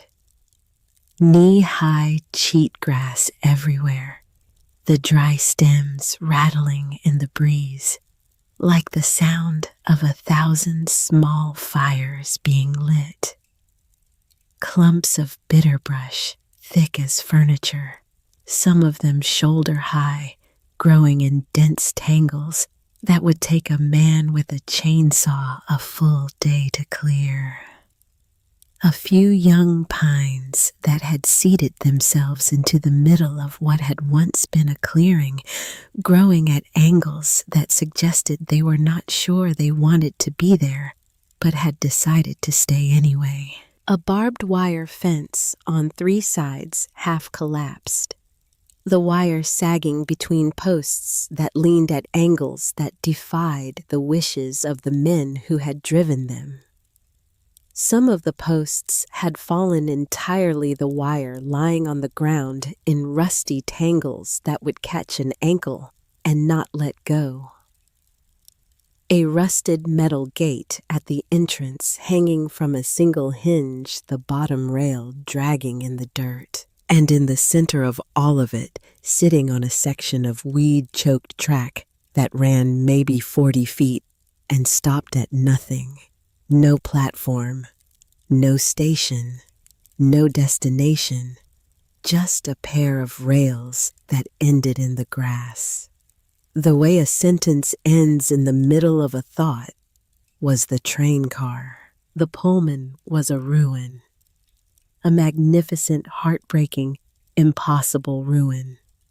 The dark green paint that had once made her the pride of the Pacific Northwest route had faded to the color of dead moss, streaked and blotched and peeling in long strips that hung from the sides like old skin. The lettering along the car, whatever name she had carried, whatever line she had served, was almost entirely gone. Just a ghost of gold leaf visible in certain angles of light, the way a watermark is visible in paper when you hold it up to the sun. The roof was streaked with rust in long brown stains that ran down the sides like old tears following the seams and the rivets and the places where water had found its way in and stayed. Several windows were broken, the glass gone or hanging in jagged shards that caught the light. Vines had climbed up the wheel trucks and wrapped themselves around the axles and the springs with the patient determination of things that grow without being watched. The vestibule door at the near end was closed, padlocked with a brass lock that had oxidized past green into something close to black. The steps were still there, 3 of them, iron-covered in lichen and bird droppings. The handrail Walter had polished was still there too, but the polish was gone, replaced by the same green-black patina that covered everything metal, the slow chemical conversation between brass and weather that ends with the weather winning. Ruthie turned off the engine. She sat with both hands on the steering wheel and looked at the train car, and then looked at Evelyn, and her face held a question she was too polite to ask, and too honest to hide. "You sure about this?" Evelyn opened the truck door. She climbed out. She stood in the dirt at the edge of her own property and looked at what her husband had left her and at what 15 years of absence had done to what her husband had left her. And she laughed. It was not a happy laugh. It was not a bitter laugh. It was the laugh of a woman who had run out of every other response and arrived at the one that was left. The way you arrive at a town at the end of a road, not because you chose it, but because the road stopped. She laughed because the alternative was crying, and she had done enough crying, and because the distance between what she had expected and what she had found was so vast and so absurd that laughter was the only sound that could cross it. She laughed until her ribs ached. Then she stopped. She stood in the silence and listened to the wind in the pines and the hawk still circling overhead, and the small, empty sound of a place that had been waiting a long time for someone to arrive. Ruthie unloaded the suitcases and the box and the bag of supplies and set them in the dirt by the gate. She handed Evelyn a slip of paper with a phone number written on it in pencil. "That is the payphone at the store," Ruthie said. "I am there every day except Sunday. You need something, you walk down and call." She paused. She looked at the train car one more time. "Or you just walk down." She got back in the truck. She started the engine. She looked at Evelyn through the open window for a moment, and something passed across her face that might have been admiration, or might have been worry, or might have been the particular expression a person wears when they are watching someone do something brave and stupid at the same time. Then Ruthie Bowen drove away, and the sound of her truck faded down the dirt road the way the Greyhound had faded down the highway. And Evelyn was alone, completely alone, for the first time in her life, if she thought about it. She had gone from her parents' house to Walter's apartment to their house, to Nolan and Diane's house, and she had never, not once in 75 years, stood in a place where there was not another human being within calling distance. She was alone now. The nearest neighbor was at least a mile away. The nearest town was 3 miles down a dirt road. The nearest person who cared whether she lived or died was Ruthie Bowen, and Ruthie barely knew her name. She stood in the dirt and breathed. The air smelled like pine sap and sage, and the particular dryness of a place where rain is an event, not a routine. The sun was warm on her face. The wind was light and steady, and it moved through the pines with a sound like breathing, like the land itself was inhaling and exhaling around her. She could not get in through the front. The padlock on the vestibule door was heavy, old brass, corroded solid, fused by 15 years of weather into something that was no longer a lock, but a monument to the idea of locking. She tried tugging it. She tried twisting it. She braced her foot against the door frame and pulled with both hands. It did not move.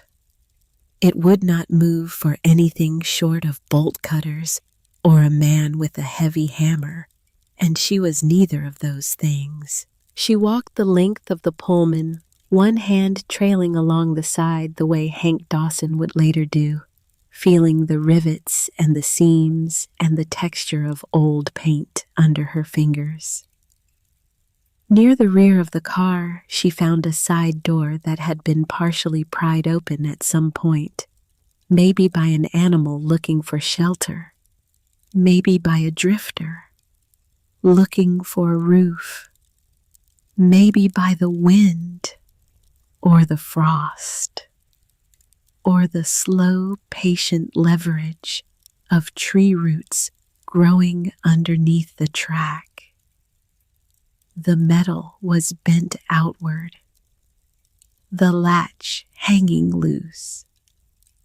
She put her shoulder against it and pushed. It groaned and moved an inch. She pushed again harder, leaning her full weight into it, 120 pounds of a 75-year-old woman against a steel door that had been closed for more than a decade, and the door scraped open just wide enough for her to turn sideways and squeeze through. The smell came first. Mildew and dust, and something sweeter underneath like old furniture polish that had been sitting in the dark for decades, fermenting slowly into something that was almost pleasant if you did not think too hard about what it meant. A smell of age, a smell of abandonment, a smell of things that had once been cared for and had been left alone long enough to start becoming something else. She clicked on the flashlight. The interior of the Pullman was a ruin and a revelation at the same time. Velvet bench seats along both walls, the upholstery cracked and split, stuffing pushing out in places like dirty snow. The velvet had once been green, a deep, rich forest green that must have been beautiful when the car was new and the seats were clean and the passengers were sleeping in them while the train rocked through the mountains at night. Now the green was faded to a color that had no name, something between gray and moss, the color of something that remembers being beautiful and has given up trying. A central aisle ran the length of the car, buried under years of pine needles and rodent droppings, and the small dry husks of insects that had lived and died in here without anyone noticing. Brass fittings on the window frames oxidized to a pale green. Luggage racks still bolted to the walls, some of them empty. One of them holding a bird's nest made of grass and string, and what looked like a strip of old newspaper. Cobwebs draped from the ceiling in long gray curtains that swayed when the air from the open door reached them. And on the wall, near the south side windows in handwriting, she knew the way. She knew her own. Walter's careful, blocky print, faded, but legible, written directly on the wood paneling in pencil that had survived 15 years of dust and damp Evelyn's reading corner. She put her hand on the words. She pressed her palm flat against the wall of the train car, against the letters her husband had written 20 years ago, in a place she had never been, for a future he could see, but could not reach. She stood there with her hand on the wall, and she did not move for a long time. She found the bookshelf next. It was built into the gap between two window frames on the same wall, constructed from reclaimed pine, fitted so precisely that it looked like part of the car's original design. The joinery was Walter's, the dovetail cuts at the corners, the same careful technique he had used on the shelves in their old kitchen, the ones she had given away when she sold the house. Because she did not know they were connected to anything larger than a kitchen. She moved deeper into the car, sweeping the flashlight beam across the walls. More notations. Kitchen here with an arrow toward the porter's end. Bathroom measure twice. A small sketch of a window frame with dimensions noted in fractions. And near the ceiling, almost too faint to read without pressing her face close to the wall, solar panels south-facing 20-degree pitch. There were other signs of Walter's work. A hook he had installed near the vestibule door, the kind of hook you hang a hat on. A small section of brass railing that had been polished at some point, and still showed the ghost of its original shine under the green patina. A place on the floor near the porter's compartment where a board had been replaced the new wood. New 20 years ago, slightly lighter than the old. The nails driven flush with the precision of a man who believed that a nail driven crooked was a personal failing. He had been here. Year after year, on his days off, on his vacations, in the hours he told her he was out, and did not explain further. He had driven 3 hours to this place and worked alone in this train car, building shelves and polishing rails and writing notes on the walls in pencil, designing a home that he planned to give her, planning a future that he could see as clearly as a locomotive engineer sees the track ahead of him on a clear day. And then the cancer had come, and the track had ended, and the future he had been building was left here unfinished, in a train car that nobody knew about except him and one friend from the railroad. That first night, Evelyn swept the worst of the debris off 2 bench seats with her hands. She laid out the foam sleeping pad Ruthie had given her. She spread the wool blanket from her suitcase over it and folded Walter's old coat into a pillow. She set the box of photographs on the opposite bench, where she could see the faces in the last gray light coming through the dirty windows. Walter in his engineer's cap, Nolan with his fish, the 3 of them by the Salmon River in 72. She ate 2 slices of bread with peanut butter. She drank half the water. She used the flashlight to find a private spot outside in the growing dark for what dignity required behind a bitter brush that was tall enough to provide cover. And she was grateful for the dark and the privacy and the vast, indifferent emptiness of a place where there was not another human being for at least a mile in any direction. She lay down on the bench seat of a rusted Pullman car in the middle of Eastern Oregon, 75 years old, with $818 in her checking account, and a brass key in a velvet pouch, and a cardboard box of photographs, and no plan beyond surviving the night. And she made herself a promise. She was not going to die out here. She was not going to give Diane Caulfield the satisfaction of hearing 6 months from now, over a glass of wine at a dinner party, that old Evelyn had gone out to some piece of scrubland in Oregon and had not come back. And wasn't that sad, really? Someone should have done something. But what can you do? She was so stubborn. She did not yet know how she was going to survive. She did not have a plan or a strategy or a 5-year projection. She had a promise, which is what you have when you have nothing else, and sometimes it is enough. She slept badly. The temperature dropped into the low 40s after sundown, and the wool blanket was not sufficient for a woman who weighed 120 pounds and had nothing between her and the cold except a foam pad and a coat that smelled like a dead man. Something called from the ridge after midnight. A coyote, probably the sound rising and falling in the dark, like a question that did not want an answer.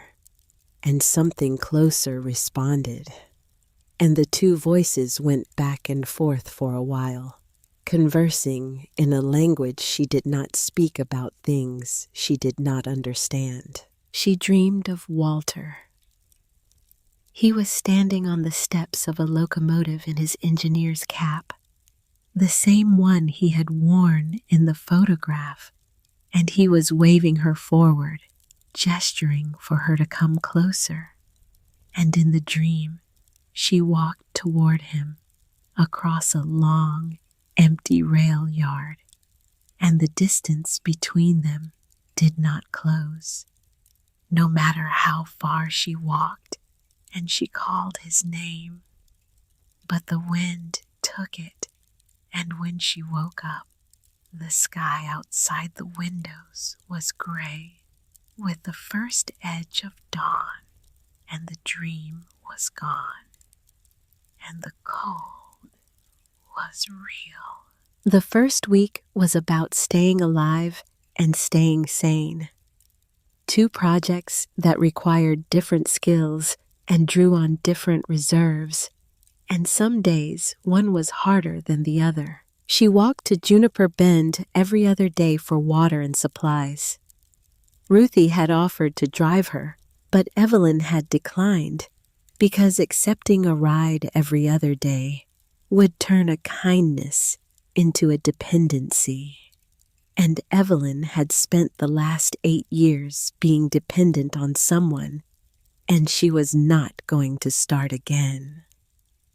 The walk took almost 2 hours each way, and her left knee, which had been unreliable for years, started to throb by the end of the first mile and was in open revolt by the third. She learned to wrap it with a strip of fabric torn from an old undershirt. She learned to walk on the grass shoulder instead of the gravel center of the road. She learned to stop when she needed to stop and to not feel ashamed of stopping, which was harder than it sounds for a woman who had spent 8 years pretending she did not need anything. Ruthie kept things behind the counter for her. A camp stove someone had traded in for store credit, a single-burner propane unit with a dented windscreen and a starter that clicked 3 times before it caught. A propane canister half full that Ruthie said had been sitting in the back since the previous hunting season. A tin mug, dented but clean, with a handle that was still attached. A wool blanket that was newer than the one Evelyn had, thicker, warmer, the kind of thing that costs $30 in a store in Bend, and that Ruthie rang up as $4.50. Ruthie did these things without comment and without ceremony, and without the small theatrical gestures of generosity that would have made Evelyn feel like a charity case. She did them the way a good mechanic replaces a part efficiently without discussion, because the machine needs it and the mechanic knows how, and the alternative is letting the machine break down. Evelyn learned not to argue. She learned not to say, "You don't have to do that." She learned not to say, "I can't let you." She learned that some kindnesses are best received in silence, the way you receive rain when you are thirsty. You do not thank the sky, you just open your mouth. She cleaned the Pullman. She cleaned it the way a woman cleans when cleaning is the only form of control she has left, thoroughly, methodically, with the patient fury of someone who is imposing order on a world that has shown her repeatedly that order is not guaranteed. She swept the car with the rusted broom she found in the porter's compartment, pushing piles of pine needles and dust and droppings down the aisle and out the side door into the brush. She hauled buckets of debris into the clearing and burned them in a small fire pit she dug at the edge of the property with a flat rock and her hands. She washed the windows with rags torn from an old shirt and water from the jug, one pane at a time, working in circles the way Walter had taught her to wash the windows of their old house, and after 3 days she could see through them. Light came into the car in a way it had not for years. It fell through the cleaned glass and landed on the bench seats and the floor and the walls, illuminating the dust that floated in the beams like tiny living things. And the car looked different in the light, less ruined, less abandoned, more like a place that was waiting to become something. She made rules for herself, small ones. The kind of rules a person makes when the world has gotten too large and too frightening to navigate without structure, the way a child draws a line in the sand and says, "This side is safe." Get up at first light. Wash your face every morning, no matter how cold the water, because a woman who washes her face is a woman who has not given up. Walk the perimeter of the property once a day, both for the exercise and because you need to keep claiming this land in your own mind. Keep marking it as yours. Keep reminding yourself and the land and whatever is watching that you are here and you are staying. Eat 3 meals, even if 2 of them are bread, and the third is beans heated on the camp stove. Talk to Walter at least once a day out loud, just to keep your voice working. Because a voice that is not used begins to forget what it sounds like. And a woman who forgets the sound of her own voice has taken the first step toward disappearing entirely. She talked to him in the evenings. She sat on the vestibule steps. She had cleared the lichen and the bird droppings with a rag and a bucket of water and reclaimed them as hers with her tin mug of instant coffee. Watching the light drain out of the sky, the way water drains from a bathtub, slowly at first, and then all at once. She told Walter about the train car. She told him about the windows. She told him about Ruthie and the boots. She told him about the hawk that circled over the property every afternoon, at the same time appearing from somewhere above the ridge and tracing the same wide arc over the clearing before drifting south and out of sight. You would have liked it out here, she told him one evening in the blue dusk, with the first stars appearing over the ridge like pinholes in a dark curtain. You always said you wanted to finish this car. I am not sure what I am doing, Walter, but I am here. I am here. On the morning of the 8th day, she was sitting on the vestibule steps drinking instant coffee out of the tin mug, watching the light come through the pines in long gold columns, when an old pickup truck rattled up the dirt road and stopped at her gate. A man in his 70s climbed out. He had a white mustache the color of January, a railroad cap on his head. Not a replica, not a souvenir, but the real thing, faded and softened with years of sweat and wear, and the kind of posture that comes from decades of climbing in and out of locomotive cabs. Straight-backed, slightly bow-legged, built for balance in rooms that moved. He stood at the gate with the cap in his hands, turning it slowly by the brim, the way men handle hats when they are thinking. And he looked at the train car the way a man looks at a photograph of someone he used to know. "Ma'am," he said, "name is Hank Dawson. Ruthie down at the store told me there was a woman living out here in old Walter Hartwell's Pullman.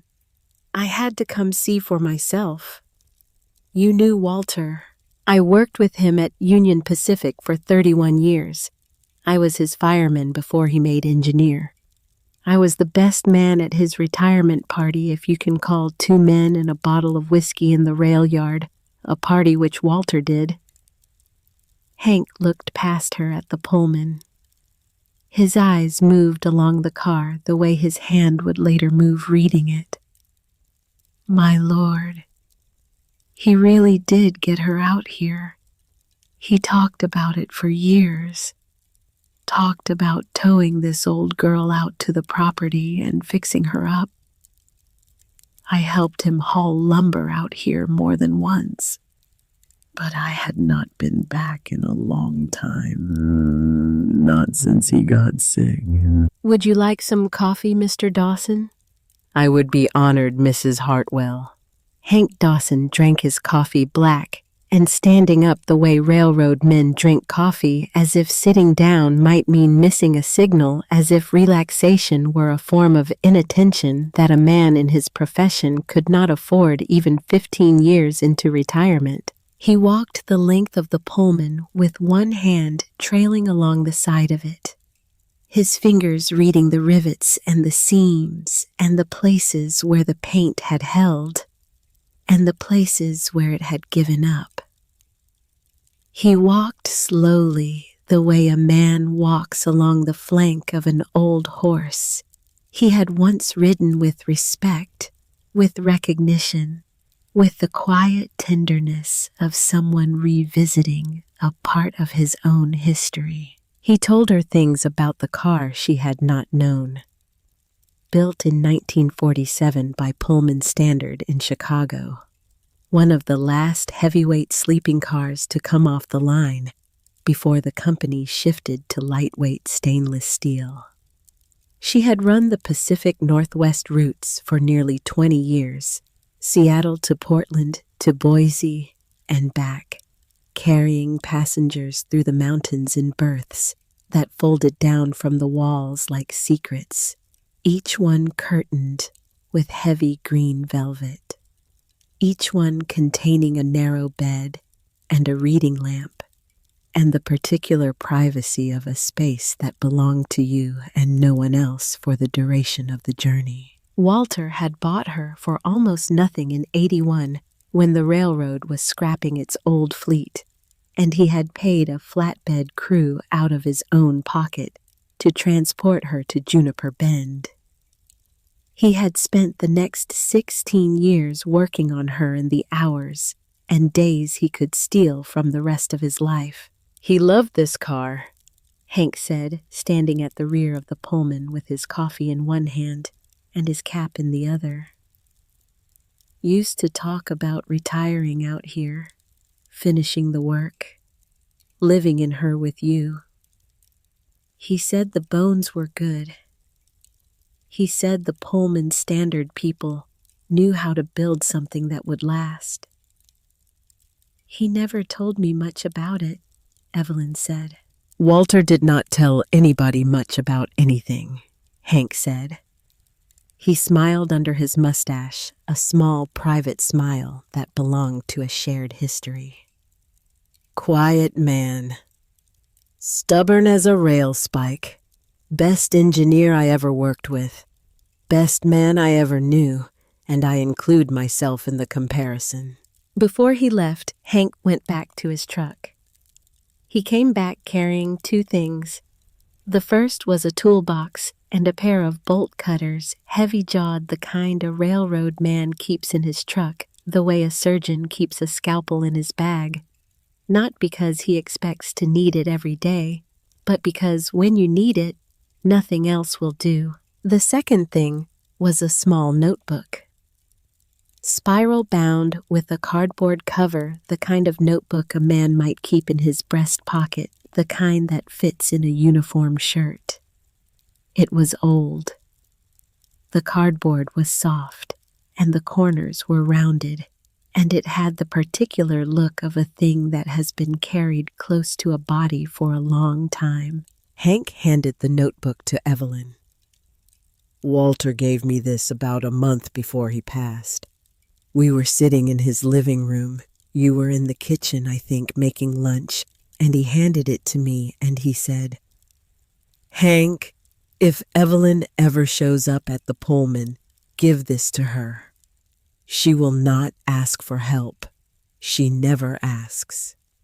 I said, Walter, why would she show up at the Pullman? She does not even know what you have been doing out there. And he looked at me with those eyes of his, and he said, "She will know when it is time." Hank paused. He put his cap back on. "I have been holding that notebook for 15 years, Mrs. Hartwell. I was starting to think the time was never going to come. I am glad I was wrong." Evelyn opened the notebook. Walter's handwriting. Page after page of notes, measurements, suppliers, phone numbers. A man's careful, detailed plan for a project he had known he might not live to complete. Written down with the precision and thoroughness of a locomotive engineer who understood that plans like track need to be laid correctly the first time, because the thing that runs on them cannot afford a mistake. She closed the notebook. She held it against her chest. She did not trust herself to speak. "The front door," Hank said, nodding toward the vestibule. He held up the bolt cutters, asking permission with his eyes. Evelyn nodded. Hank positioned the jaws of the cutters around the shackle of the padlock. The corroded brass resisted for a moment, holding on to the last of its purpose. And then it gave with a sharp crack, and the lock dropped into the dirt with a small, dead sound, the sound of something that had been holding its breath for 15 years and had finally been allowed to let go. "Front door of a Pullman is the proper way in," Hank said. "Side door is for crew." He tipped his cap. "I will come back in a few days. I want to bring a friend of mine out here. Name of Earl Jessup, 83 years old. Used to repair Pullman cars for the railroad back in the 60s and 70s. He helped Walter with some of the work out here in the early days. The bookshelf, the window frames, some of the structural repairs. Earl told me once that Walter hid something in this car. Would not say what, would not say where. Just said that Walter had put something away for safekeeping, and that the car was holding it for him. I did not think much of it at the time. Earl says a lot of things, but standing here now, looking at all this, I am starting to think Earl might have been right." "Mind if I bring my wife too?" Hank added. "June would have my hide if she heard I met Walter Hartwell's widow and did not bring her out to say hello." "I would like that very much," Evelyn said. She shook his hand. His grip was firm and warm and calloused, and it felt like a handshake from a world she had thought was gone, the world of men who worked with their hands and said what they meant and did not calculate the value of every human interaction before deciding whether to invest. After his truck disappeared down the road, she stood for a long time looking at the vestibule door, which was now unlocked for the first time since Walter had padlocked it on his last visit, whenever that had been. She imagined him standing here, closing the lock, turning around, walking back to his truck, driving away, knowing he might not come back, knowing the car was holding something for him, knowing the key was in the box on his dresser and that someday, somehow, the right person would find it. She was beginning to understand that Walter Hartwell had been building more than a weekend cabin. He had been building a lifeboat, and he had launched it 20 years before the storm. The storm came on the 11th night. She had been watching the clouds build all afternoon. Dark, heavy thunderheads moving over the ridge from the west, low and slow and carrying the particular bruised color of clouds that mean business. She had seen thunderstorms in Boise, but those were city storms. They came and went, and the streets dried, and the sprinklers came back on, and life continued. This was different. This was a storm in a place where there was nothing between the clouds and the ground except pine trees and open land, and a woman in a train car, and the clouds knew it. She secured what she could. She moved her suitcases to the driest part of the car, the south side bench near the reading corner, where the roof seemed most intact. She wrapped the box of photographs in the trash bag from the bread she had finished that morning. She closed every window that would still close, which was most of them, and stuffed rags into the gaps of the ones that would not. The rain hit at 5:17 in the evening. She knew the time because she had been looking at the cheap watch she had worn for the last 3 years. The one with the scratched face and the band that was too loose, checking it against the light to see how many hours of daylight she had left. And then the sky opened. It was not rain. It was something closer to violence. It came down in sheets so thick and so fast that the windows turned white, and she could not see the fence line, could not see the gate, could not see anything beyond the glass except water, water falling, water running water, hammering on the roof of the Pullman with a sound like 1,000 hands drumming on a table, like the whole sky was trying to get inside. Within 10 minutes, water was running along a seam in the ceiling above her sleeping bench. A thin line at first barely visible, tracing the path of a joint where 2 ceiling panels met, and the seal had failed. Then it thickened. Within 15 minutes, it was a steady stream falling onto the wool blanket, darkening the fabric in a spreading circle. She moved fast.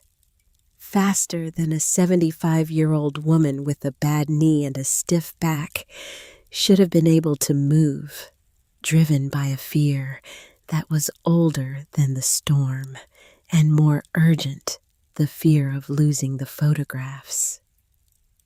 She grabbed the box, first the wrapped box, and shoved it under the opposite bench where the roof was still holding. She grabbed Walter's coat. She grabbed her suitcase. Then she climbed onto the bench seat, bracing one hand against the wall and one knee on the cracked velvet, and reached up toward the leak. She needed to find the source. She needed to understand where the water was coming in so she could figure out how to stop it, or at least redirect it away from the places where her things were stored. Her fingers found a ceiling panel, a flat rectangle of wood paneling original to the car part of the interior finish that had been installed in 1947 when the Pullman was new. One corner of the panel was loose. She pushed at it. It moved. She pushed harder, putting the heel of her hand against the wood and shoving upward. The panel slid sideways, and a section of it came free and fell toward her, and she caught it with one hand and set it on the bench, and water poured through the gap, cold, hard, relentless, soaking her face and her shirt and her hair, and running down her neck in streams that felt like fingers. She jerked her head back. She wiped her eyes with her sleeve. She raised the flashlight and pointed it up into the cavity that had opened above her, the space between the interior ceiling and the exterior roof. The structural skeleton of the car, the place where the steel frame and the crossbeams and the insulation met in a dark, narrow gap that ran the length of the Pullman, and the flashlight beam landed on something that should not have been there. A long, flat package wrapped in oiled canvas, lashed to a steel crossbeam with heavy twine secured so carefully that it had not shifted in all the years it had been there. The canvas was dark with age, but dry, because the panel had protected it, because the gap between the ceiling and the roof had kept it sealed away from the leaks and the condensation and the slow water damage that had ruined so much of the rest of the car. Someone had put this package here deliberately. Someone had wrapped it and tied it and lifted it into the ceiling cavity and fastened it to the frame of the car with the care and precision of a man who intended it to stay there for a very long time. Evelyn's heart started beating in a way it had not beaten since the morning Diane had told her to leave. Hard, fast, with something in it that was not fear, something that felt impossibly like recognition, like the feeling you get when you pick up a phone and hear a voice you know before the person speaks. She reached up. The package was heavier than it looked. She got both hands around it and pulled, and the twine, brittle with age, weakened by years of temperature changes, and the slow chemical decay of natural fiber, gave way, and the package came down into her arms with a weight that surprised her, and she nearly lost her balance on the bench seat and had to brace her hip against the wall to keep from falling. She stepped down. She knelt on the wet floor of the Pullman in a puddle of rainwater that was still flowing through the gap in the ceiling, and she set the package down carefully in front of her. She could hear her own breathing. She could hear the rain on the roof.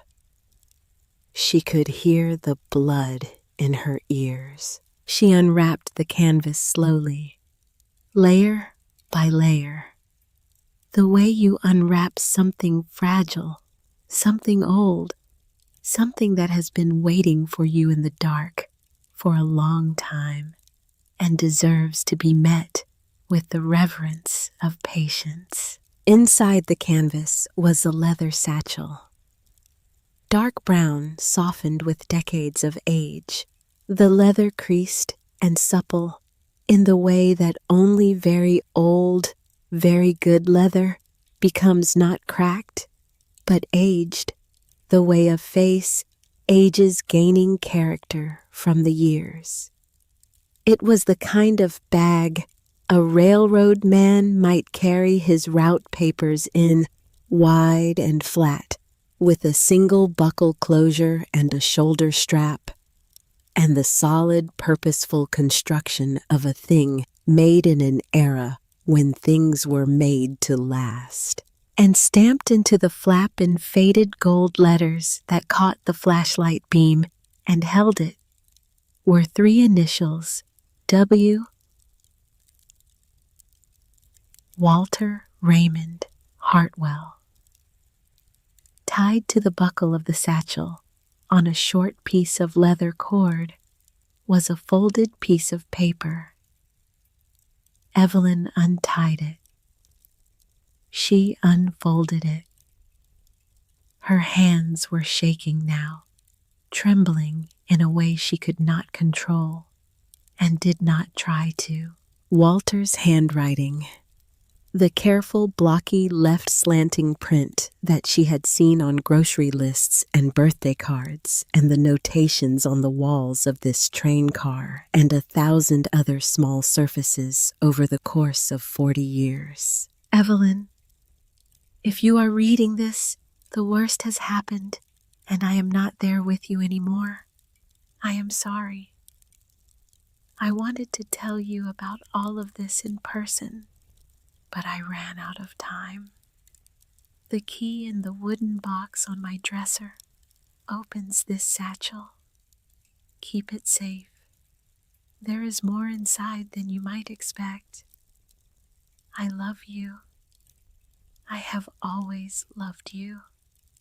Walter. She read it twice. She read it 3 times. She sat on the wet floor of the Pullman with the rain hammering the roof above her, and the note in her hands, and the satchel in her lap, and the words, I love you. I have always loved you, passed through her, the way light passes through glass. They went all the way through her. They came out the other side, and she remembered the brass key on the leather cord, the one Walter had pressed into her palm 15 years ago on the second to last night of his life in the living room of their house in Boise, with the hospice bed and the monitors and the morphine drip and the light coming through the window. The key he had given her with the instruction she had not understood. When the time comes, you will know what it is for. This was the time. This was what it was for. She stood up. She went to her suitcase. She found the velvet pouch. She took out the key, the dull, old brass key that she had carried for 15 years through 2 houses and a funeral, and a betrayal, and a bus ride, and 3 miles of dirt road. Not because she knew what it opened, but because it was the last thing his hands had touched. She knelt beside the satchel. There was a small brass lock on the buckle hidden in the leather, almost invisible, unless you were looking for it. She had not noticed it before, because she had had no reason to look for it. The lock was the same tarnished color as the buckle, the same aged brass designed to disappear into the hardware of the bag the way a secret disappears into the life of the man who keeps it. She fitted the key into the lock. It slid in. It fit. The tumblers were stiff, 15 years of disuse of cold and heat, and the slow oxidation of brass against brass. But they held, and when she turned the key, she felt them give one by one, the way reluctance gives when it finally meets the thing it has been waiting for. The lock opened. The buckle released.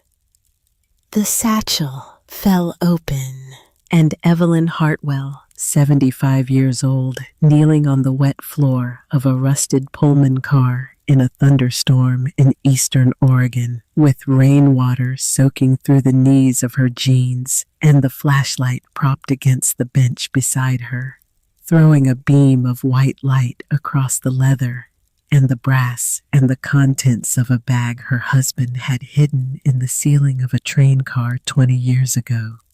Evelyn Hartwell broke down and wept. She wept for a long time. She wept the way you weep when something that has been locked inside you for years finally finds the door, hard, ugly, full body weeping, the kind that comes from the chest and the stomach and the back of the throat all at once.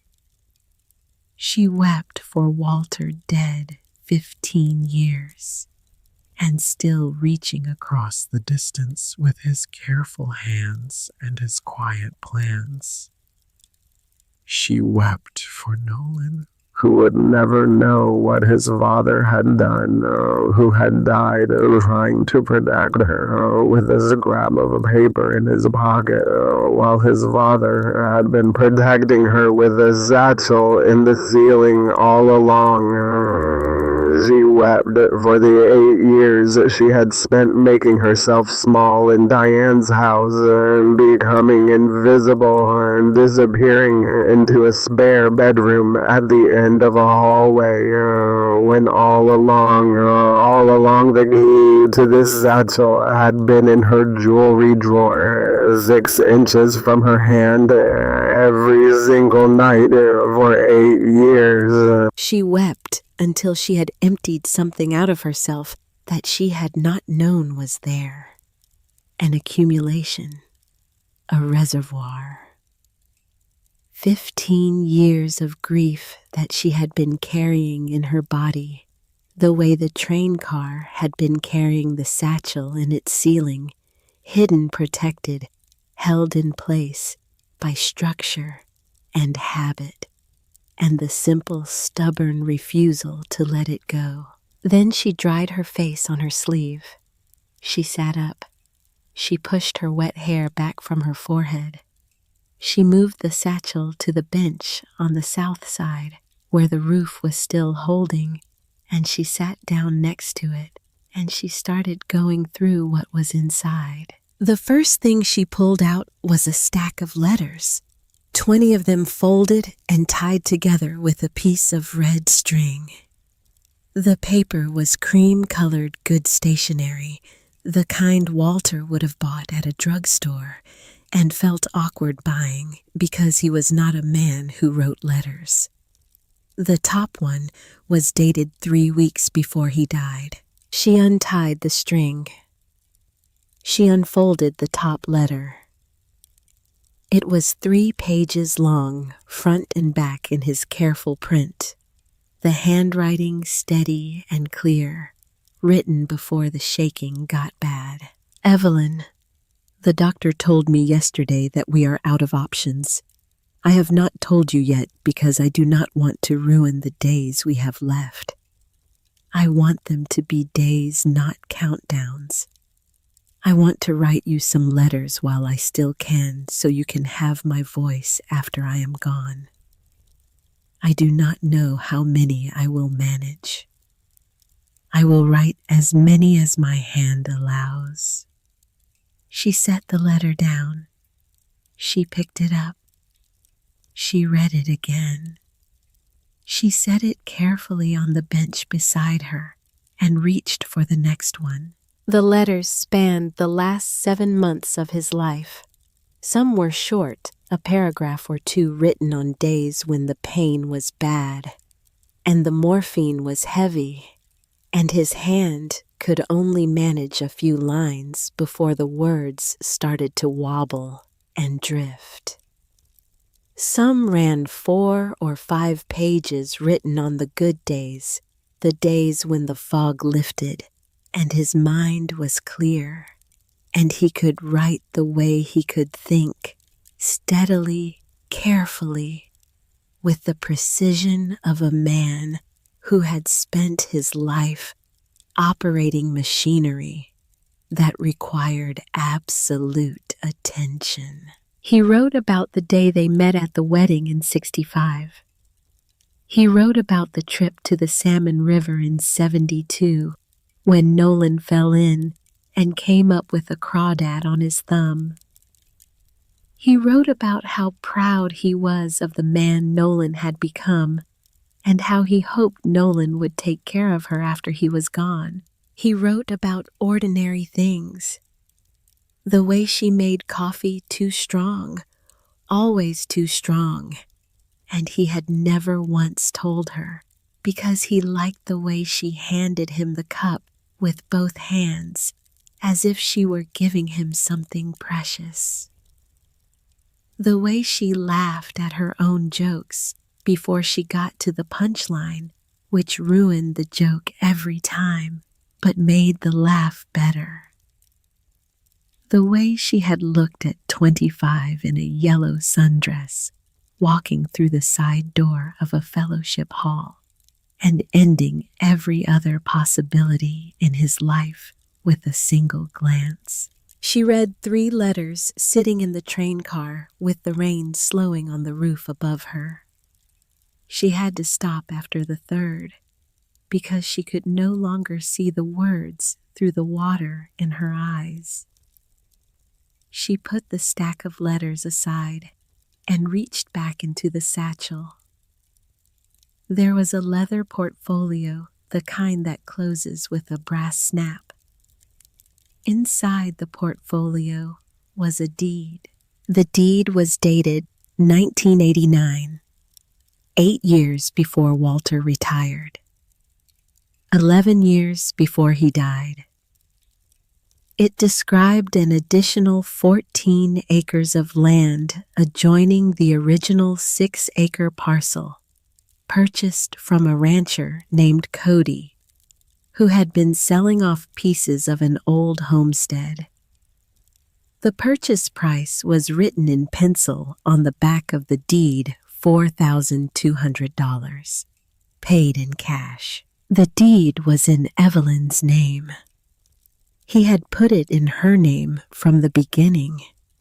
The property tax notices for that second parcel had presumably been arriving at their house for more than 25 years, mixed in with the tax notices for the original 6 acres.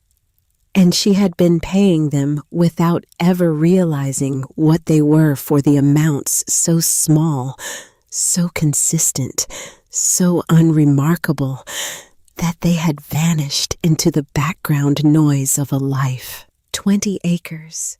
She owned 20 acres of high desert pine land in eastern Oregon. She had owned it for 26 years without knowing. There was a manila envelope sealed with tape that had gone brittle and brown with age. She opened it carefully, peeling the tape away from the paper so as not to tear anything inside.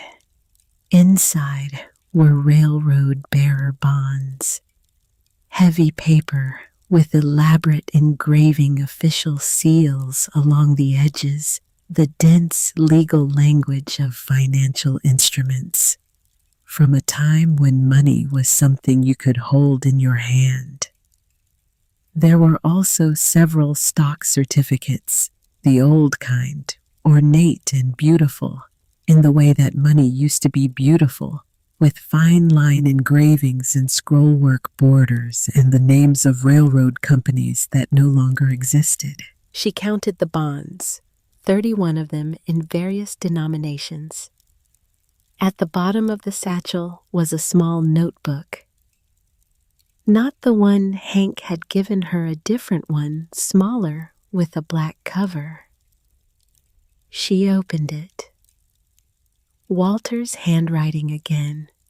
An inventory dated and annotated spanning more than 20 years. June 1978, picked up 2 Northern Pacific bonds at Old Carmichael's estate sale.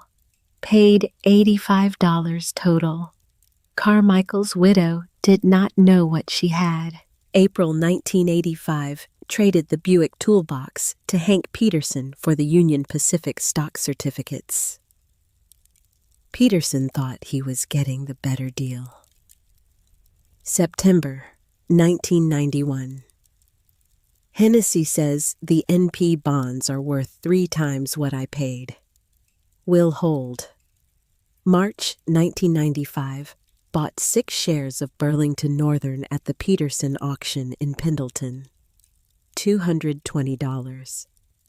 These are the real thing. On and on, year after year, entry after entry. Walter had been collecting railroad financial instruments for over 2 decades. Bearer bonds, stock certificates, notes, warrants, buying them at estate sales and from retiring colleagues and from dealers who specialized in railroad memorabilia. He had paid for them with cash from the someday fund, small amounts at a time. $50 here, $100 there. Never enough to attract attention, never enough to require explanation. He had never believed in banks. His own father had lost his savings in a small bank failure in 1953, and Walter had grown up with a bone-deep distrust of any institution that could lock a door between a man and his money. So he had built his own bank. Inside a train car, on land nobody knew about, protected by a key he did not hand over until his last night on Earth.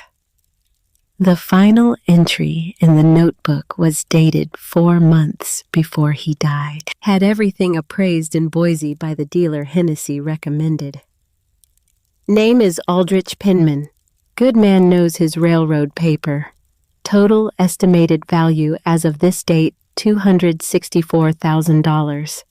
Some of the older Northern Pacifics are appreciating faster than expected.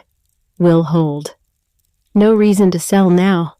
Evelyn will know when the time is right. $264,000.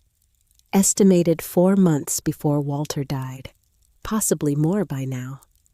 15 years of appreciation on old railroad bonds, some of them from the 19th century, could have pushed the number higher. Maybe significantly higher. Plus 20 acres of land. Plus a Pullman car that, if Hank Dawson was right, was a piece of railroad history that the right buyer, a collector, a museum, a restoration enthusiast would pay serious money for. Evelyn sat in the train car with the small notebook in her lap, and the rain done now, the last of it dripping from the eaves and pattering on the steps outside, and she tried to understand what she was looking at. She was not poor. She had not been poor since the morning Diane had told her to leave. She had walked out of that house believing she had nothing $840 and a Social Security check and a life that fit in what she could carry. But the truth was that she had been carrying a key to a fortune in her pocket the entire time. Walter had seen to it. Walter dead, 15 years buried at Morris Hill Cemetery, under a headstone that said 41 years on the rails had reached across the distance between the living and the dead, and handed her a future she did not know she had. She had only thought she was poor. And thinking you are poor when you are not is a different kind of poverty. The poverty of not knowing what you have, of not seeing what has been left for you, of walking past the door 100 times without knowing that the key in your pocket fits the lock. There was one more thing in the satchel. She reached in and felt it at the bottom underneath the notebook. A sealed envelope, heavier than the letters, stiffer. She pulled it out. On the front, in Walter's handwriting, 2 words, open last. She held it for a long time. She turned it over. She held it up to the flashlight. She put it down on the bench. She picked it up again. She had read all the letters. She had counted all the bonds. She had read the notebook and the deed and the note he had tied to the buckle. Open last meant she was at the end of whatever Walter had planned for her to find. She opened the envelope. Inside was a single sheet of drafting paper folded twice. She unfolded it, and the paper was large, the size of a blueprint, the size of the technical drawings Walter had worked with every day of his career. And it was a blueprint. A hand-drawn, meticulously detailed blueprint for the complete conversion of the Pullman car into a residential home. Every measurement was noted in his precise engineering hand. Every fixture was placed. Every system was specified.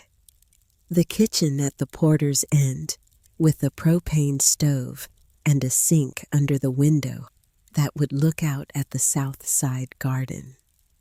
The reading corner, exactly where the pencil notation on the wall said it would be positioned for the afternoon light, with the writing desk beneath the window that she had not known about until now.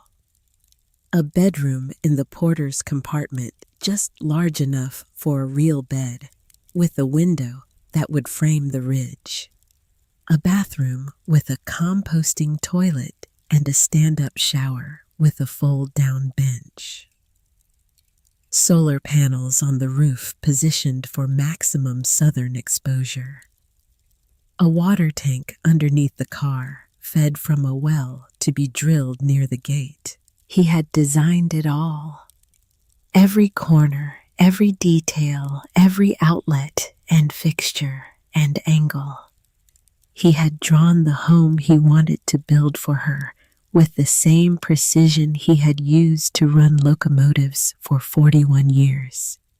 And when he ran out of time to build it, he had folded the plans and sealed them in an envelope and written "Open last" on the front, and put them at the bottom of the satchel, and hidden the satchel in the ceiling of the train car, and trusted that someday, that word again, the word he had used his whole life, the word that had been his prayer and his promise, and his way of saying, "I believe in a future I cannot see someday she would find her way to it." At the bottom of the blueprint, below the last measurement in handwriting that was steady and clear and must have been written on one of the good days before the shaking got bad and the morphine turned the world to fog, were 2 lines. "Finish what I started. Evelyn, I built the bones. You build the life." She put the blueprint down. She put it on the bench beside the letters and the bonds and the deed and the notebooks and the note he had tied to the buckle and the key that had opened all of it. She sat in the Pullman with the storm done and the sky clearing and the stars beginning to appear through the cleaned windows one by one. And she picked up the letters and she read every single one of them. All 20, slowly, taking her time, letting his voice fill the train car the way it had once filled their kitchen on Sunday mornings. Quiet, steady, unhurried, full of the kind of love that does not announce itself because it does not need to. The kind that builds shelves and draws blueprints and hides satchels in ceilings and waits patiently for 15 years for the woman it was meant for to find it. When she finished the last letter, the one dated 2 days before he died, the handwriting shaky, now the letters wobbling but still legible, still his. She found a single line at the bottom of the 3rd page. "Evelyn, you were the best thing that ever happened to me. Build something good with what I left you, not just for yourself. I love you forever. Walter." She folded the letter. She placed it back with the others. She tied the red string around the stack. She put the letters in the satchel. She closed the buckle. She held the brass key in her palm for a moment, feeling its weight, remembering the weight of his fingers closing around hers. The rain had stopped. The air that came through the gaps in the windows was cold and clean and smelled like wet pine and new earth, the smell of a world that has been washed and is drying in the dark.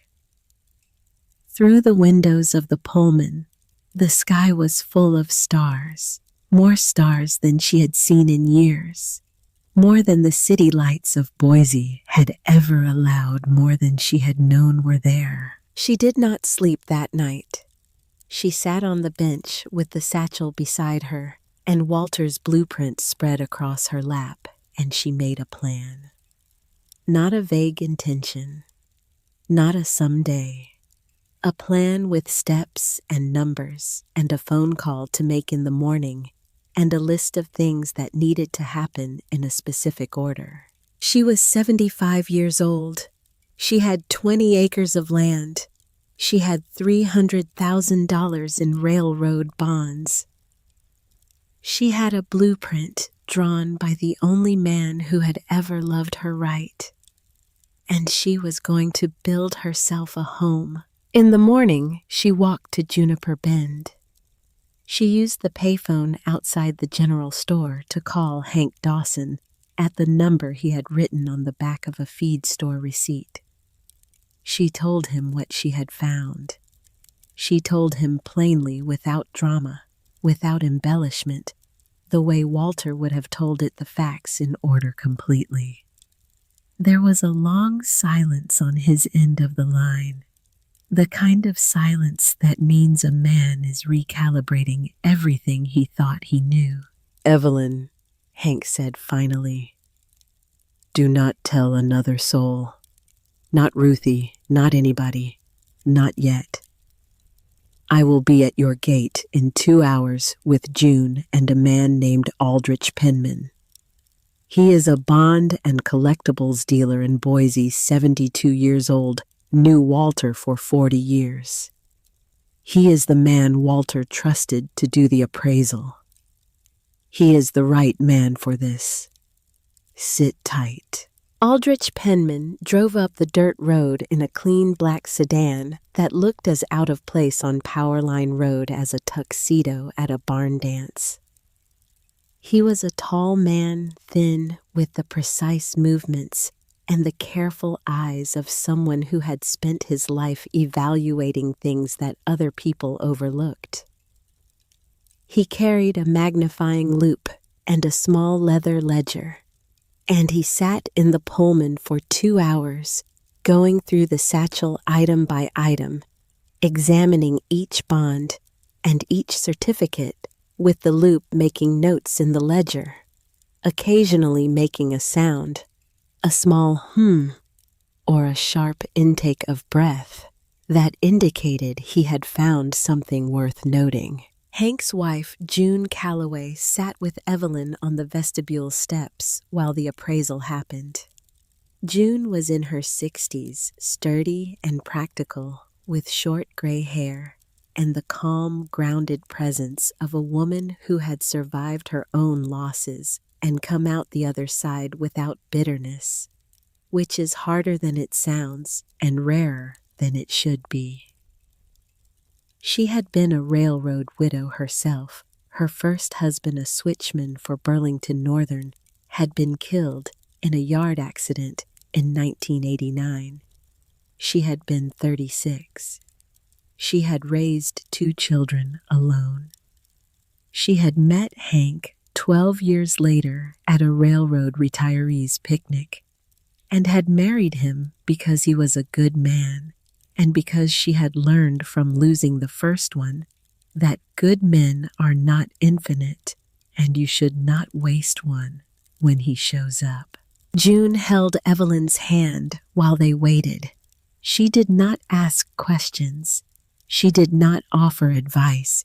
She did not say, "Everything is going to be all right," because June was the kind of woman who did not make promises she could not keep, and she knew that all right was a destination Evelyn would have to walk to on her own. What June did was sit and hold her hand and be there, which was enough. When Aldrich Penman came out of the Pullman, he sat down on the vestibule steps next to Evelyn. He took his glasses off. He rubbed his eyes. He put his glasses back on. "Mrs. Hartwell," he said, "your husband had a very good eye, and more patience than any collector I have ever worked with in 40 years. He did not buy in volume. He bought carefully, one piece at a time, and he chose well. The current value of what is in that satchel, as best I can estimate today, is $312,000. Some of the Northern Pacific bonds have appreciated considerably in the last 15 years. There are two pieces in particular, an 1876 Northern Pacific gold bond and an 1882 Oregon Railway and Navigation Company certificate that are individually worth more than everything else in the collection combined." He paused. He looked at Evelyn with the steady, careful eyes of a man who is about to say something important and wants to make sure it lands. "I can offer you $90,000 cash today for a selected portion of the collection. I will give you a cashier's check within the hour. The rest I can broker for you over the next 6 months to a year at auction or through private sale, whichever you prefer. I will take a 10% commission, which is standard, and I will handle all of it. You will not need to do anything except tell me when you are ready to sell each piece." Evelyn nodded. She did not trust her voice. She pressed her lips together and nodded again, and Aldrich Penman nodded back, and the deal was done the way deals used to be done between people who meant what they said, with a nod and a handshake, and the understanding that a man's word or a woman's word was worth more than a contract. She rode back to Boise with Aldrich that afternoon. She sat in the passenger seat of his clean black sedan with the satchel in her lap and the letters in the satchel and the key in her pocket. And she watched the highway unwind in front of her in the opposite direction from the one she had traveled 3 weeks earlier on the Greyhound, and the landscape that had looked like exile on the way out looked like something different on the way back. Not home exactly. Not yet. But possible. The landscape looked possible. She opened a new bank account at a branch of a bank she had never used. She deposited Aldrich's cashier's check, $90,000, the largest single sum of money she had ever held in her hands. She rented a safe deposit box at a different bank, a large one, and she put the rest of the satchel in it, the remaining bonds, the stock certificates, the deed, the notebooks, and the letters. She put the letters in the safe deposit box because she would not have left them in a train car with a leaky roof for any amount of money in the world. The letters were the most valuable thing in the satchel. They were not worth $300,000.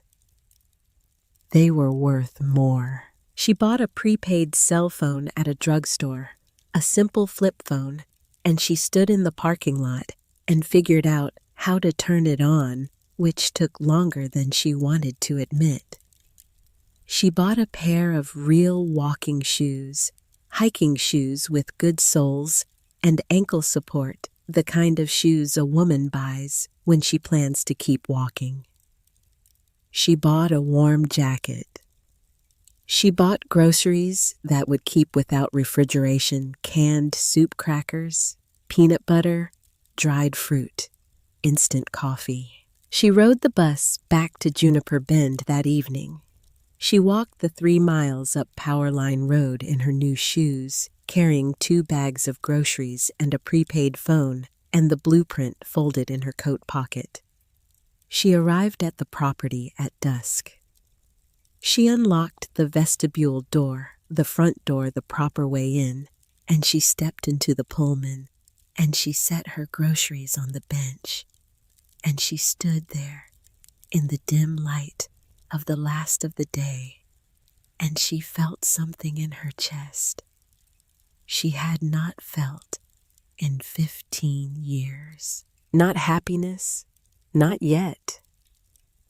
It was something that comes before happiness, the way dawn comes before morning. It was the feeling of a woman who has been falling for a long time and has just felt her feet touch something solid. The water was not as deep as she had thought. The bottom was there, and she was standing on it. She slept that night on the bench seat with the blueprint folded under her pillow and the key in the velvet pouch on the seat beside her. And outside the windows, the stars turned over the ridge in the slow, silent rotation they had been making for 1 billion years. Indifferent to everything, patient, with everything waiting for nothing and no one, but turning anyway, because that is what stars do. Ray Sutter arrived on a Wednesday morning 3 days after Evelyn had deposited the cashier's check in Boise, while she was still carrying the feeling of it around in her chest like a second heartbeat. He drove a white Chevrolet Tahoe with dealer plates and parked it at her gate with the engine running and the air conditioning on, which told her everything she needed to know about the kind of man he was before he opened his mouth. He was in his mid-50s, clean shave, good boots, the kind that had never touched actual dirt, a fleece vest over a button-down shirt, the uniform of a man who wanted to look like he belonged in the country while making it clear he had somewhere better to be. He carried a leather portfolio under one arm and a business card in his front pocket, and he shook Evelyn's hand at the gate with a grip that was calibrated to communicate trustworthiness. Mrs. Hartwell Ray Sutter, Sutter Land Group out of Boise. I apologize for showing up without calling ahead. I did not have a number for you. How did you find me? County records. Your name is on the deed for this parcel and the adjoining 14 acres. I have been looking at properties in this corridor for a development project, and yours came up in our search. He glanced past her at the Pullman. Interesting setup you have here. Can I help you with something, Mr. Sutter? I hope so. I would like to make you an offer on this property. All 20 acres. I am prepared to go $150,000, which I think you will find is well above market for unimproved scrubland in this county. Evelyn looked at him. She looked at his truck. She looked at his boots. The property is not for sale, she said. Sutter smiled. It was the kind of smile a man uses when he thinks he is further along in a negotiation than the other person realizes. I understand, and I respect that. But if you do not mind my saying, Mrs. Hartwell, a woman in your situation living alone out here, no utilities, no permitting a structure that is almost certainly not up to code, you might want to think about what this land is worth to you versus what it could be worth in your bank account. I have thought about it. Well? He pulled a card from his vest pocket and held it out. If you change your mind, the offer stands for 60 days. She did not take the card. He set it on the gatepost and drove away. She watched his Tahoe bounce down the dirt road and turn onto the highway, and she felt something settle in her stomach that was not fear. It was older than fear. It was the instinct of a woman who had been pushed out of one home and was not going to be pushed out of another. She called Hank Dawson that evening from the payphone at the general store. She told him about Sutter. Hank was quiet for a moment. "That corridor along the old rail line," Hank said. "There has been talk about a resort development for a couple of years. Some outfit out of Boise buying up parcels. Your 20 acres would be right in the middle of whatever they are planning." He offered 150,000. The land is worth more than that. A lot more if they need it for access. Evelyn, you should get a lawyer. 3 weeks later, Ray Sutter came back. This time, he did not come alone. He brought a man from the county planning office who walked the property with a clipboard and a measuring tape and spent 40 minutes looking at the Pullman from every angle. The man did not speak to Evelyn. He spoke to Sutter quietly near the gate, and then they both left. The letter arrived by certified mail the following Monday. It was from the County Building and Safety Department. It informed Evelyn Hartwell that the structure on her property, described as a decommissioned rail car being used as a residential dwelling, was in violation of county zoning ordinances and lacked the required permits for habitation. She had 30 days to either apply for proper permitting or vacate the structure. She read the letter twice, sitting on the vestibule steps with a cup of coffee. She read it a third time. Then she folded it and put it in the satchel with Walter's letters, because it felt like the kind of thing you should keep next to the things that matter, so you remember what you are fighting for. That night, she could not sleep. She lay on the bench seat with the county letter folded next to Walter's letters, and she stared at the ceiling, and she thought about Diane standing in the kitchen saying, "That is not really my problem to solve." And she thought about Mitchell Voss leaning against the counter with his arms crossed. And she thought about Ray Sutter's boots that had never touched dirt. And she saw a pattern. She saw the shape of a certain kind of person, the kind who walks through the world with a calculator, where their conscience should be tallying up what other people have and figuring out how to take it.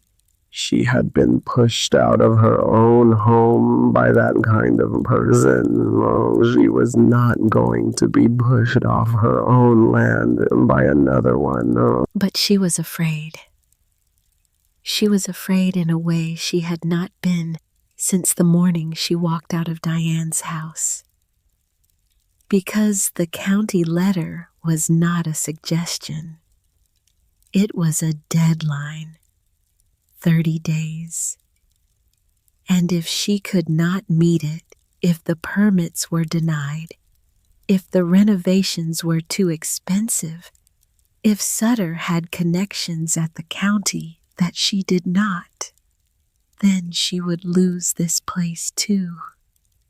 She would lose Walter's Pullman and Walter's land and the satchel and the letters and the blueprint and all of it.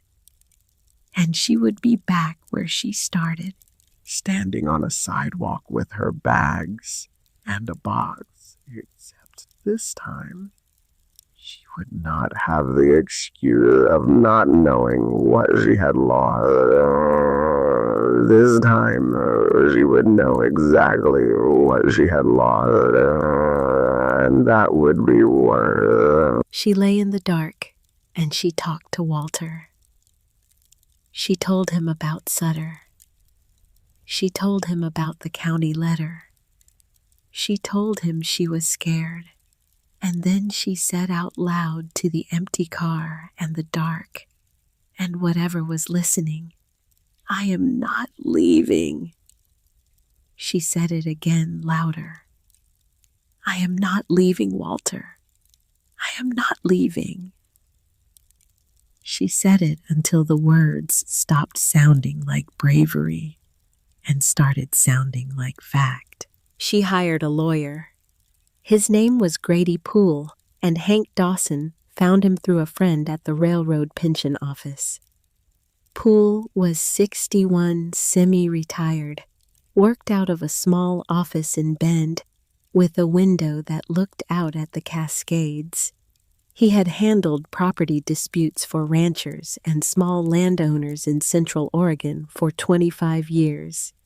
And he did not like developers, and he particularly did not like developers who used county inspectors as errand boys. Poole drove out to Juniper Bend on a Saturday morning. He walked the property. He examined the Pullman. He read the county letter and made a sound in the back of his throat that was not quite a laugh and not quite a profanity. "This is a nuisance complaint," Poole told her, standing at the gate with his hands in his jacket pockets. "Sutter filed it through the county to pressure you. The violations are real, you do need permits, but they are correctable. If you apply for a special use permit and bring the structure up to residential code, the county has no grounds to make you leave. Sutter is betting that you cannot afford to do that, or that you do not know you can." "I can afford it," Evelyn said. "Then we file the permit application this week. I will handle the county. You handle the renovation." She wrote him a retainer check from her new bank account. She signed the permit application at his kitchen table in Bend, with his wife bringing them coffee and a plate of oatmeal cookies that Evelyn ate 3 of because she had not had a homemade cookie in longer than she could remember. 2 weeks after the filing, while the permit was still working its way through the county review process, Sutter came back a 3rd time. This visit, he did not bring a county inspector. He came alone in the same white Tahoe, and he stood at the gate with his portfolio under his arm, and a different smile on his face, tighter, less patient, the smile of a man who is no longer pretending the negotiation is casual. $200,000, he said. "Final offer. That is more than fair for 20 acres of unimproved land with the code violation on it." Evelyn was standing on the vestibule steps with a cup of coffee in her hand. She had been cleaning the brass fittings on the handrail that morning, polishing them with a rag and a can of metal polish that Ruthie had found for her behind the counter at the general store, and the rail was beginning to show the first signs of what it had once looked like, what it could look like again. "Mr. Sutter," she said, "I have a lawyer. His name is Grady Poole. You can direct any further communication to his office in Bend. The property is not for sale. It was not for sale the first time you asked. It was not for sale the second time, and it is not for sale now. There is not a number you can name that will change that." "Mrs. Hartwell, you are making a mistake." "I have made plenty of mistakes in my life, Mr. Sutter. Keeping my own land is not going to be one of them." Sutter stood at the gate for a long moment. He looked at the Pullman. He looked at the brass rail she had been polishing, catching the light now gleaming in the morning sun. He looked at her standing on the steps with her coffee and her rag and her 75 years and her bad knee and her spine that would not bend. And something shifted in his face. Not defeat exactly, but recognition. The recognition of a man who has run into something he did not account for in his projections. He left without setting a card on the gatepost. He did not come back. The permit came through 6 weeks later. The county approved the special use designation for the Pullman as a residential structure contingent on the completion of code-compliant renovations, including plumbing, electrical, septic, and structural reinforcement. Sutter's complaint was dismissed. Poole sent her a one-line email on the prepaid phone she had learned to use all clear. Build your house. Ray Sutter did not come back. He did not call. He did not write. He disappeared the way men like him disappear, when they discover that the person they were trying to push is not going to move. Evelyn never found out whether the resort development happened or did not happen. She did not care. The land was hers. The law said so, and the law was done talking about it. She hired Dale Kirchner on a Tuesday in August. He was a contractor out of Bend, 58 years old, quiet and competent, the kind of man who measured twice and spoke once, and had done 2 previous train car conversions on the high desert for clients who wanted something that nobody else had. Hank Dawson had found him. Hank was good at finding people. Evelyn sat with Dale at the fold-out table inside the Pullman and spread Walter's blueprint in front of him. Dale studied it for a long time without speaking. He traced the lines with his finger. He looked at the measurements. He looked at the notations Walter had written in the margins. The brand of propane stove, the type of solar panel, the species of hardwood for the floors. The man who drew this knew what he was doing, Dale said. He was a locomotive engineer for 41 years. It shows. These measurements are precise enough to build from. He designed this as a real home. Can you build it? Dale looked around the interior of the Pullman. He looked at the walls, the ceiling, the floor. He looked at the brass fittings. He looked at the bookshelf Walter had built between the window frames. I can build it. $38,000. 4 months. I will need to bring in a plumber and an electrician, but the structural work I can do myself. He paused. You want me to keep the bones? I want you to keep everything he touched. The bookshelf stays. The brass fittings get polished, not replaced. The pencil notes on the walls get sealed under glass. This is his design. I am finishing it, not starting over. Dale nodded. He shook her hand. She wrote him a deposit check and watched him drive away, and she stood in the train car for a while after he left, looking at the pencil notes on the walls, at the words Walter had written 20 years ago, in a future he could see, but could not reach. Kitchen here. Evelyn's reading corner. She touched the letters with her fingertips.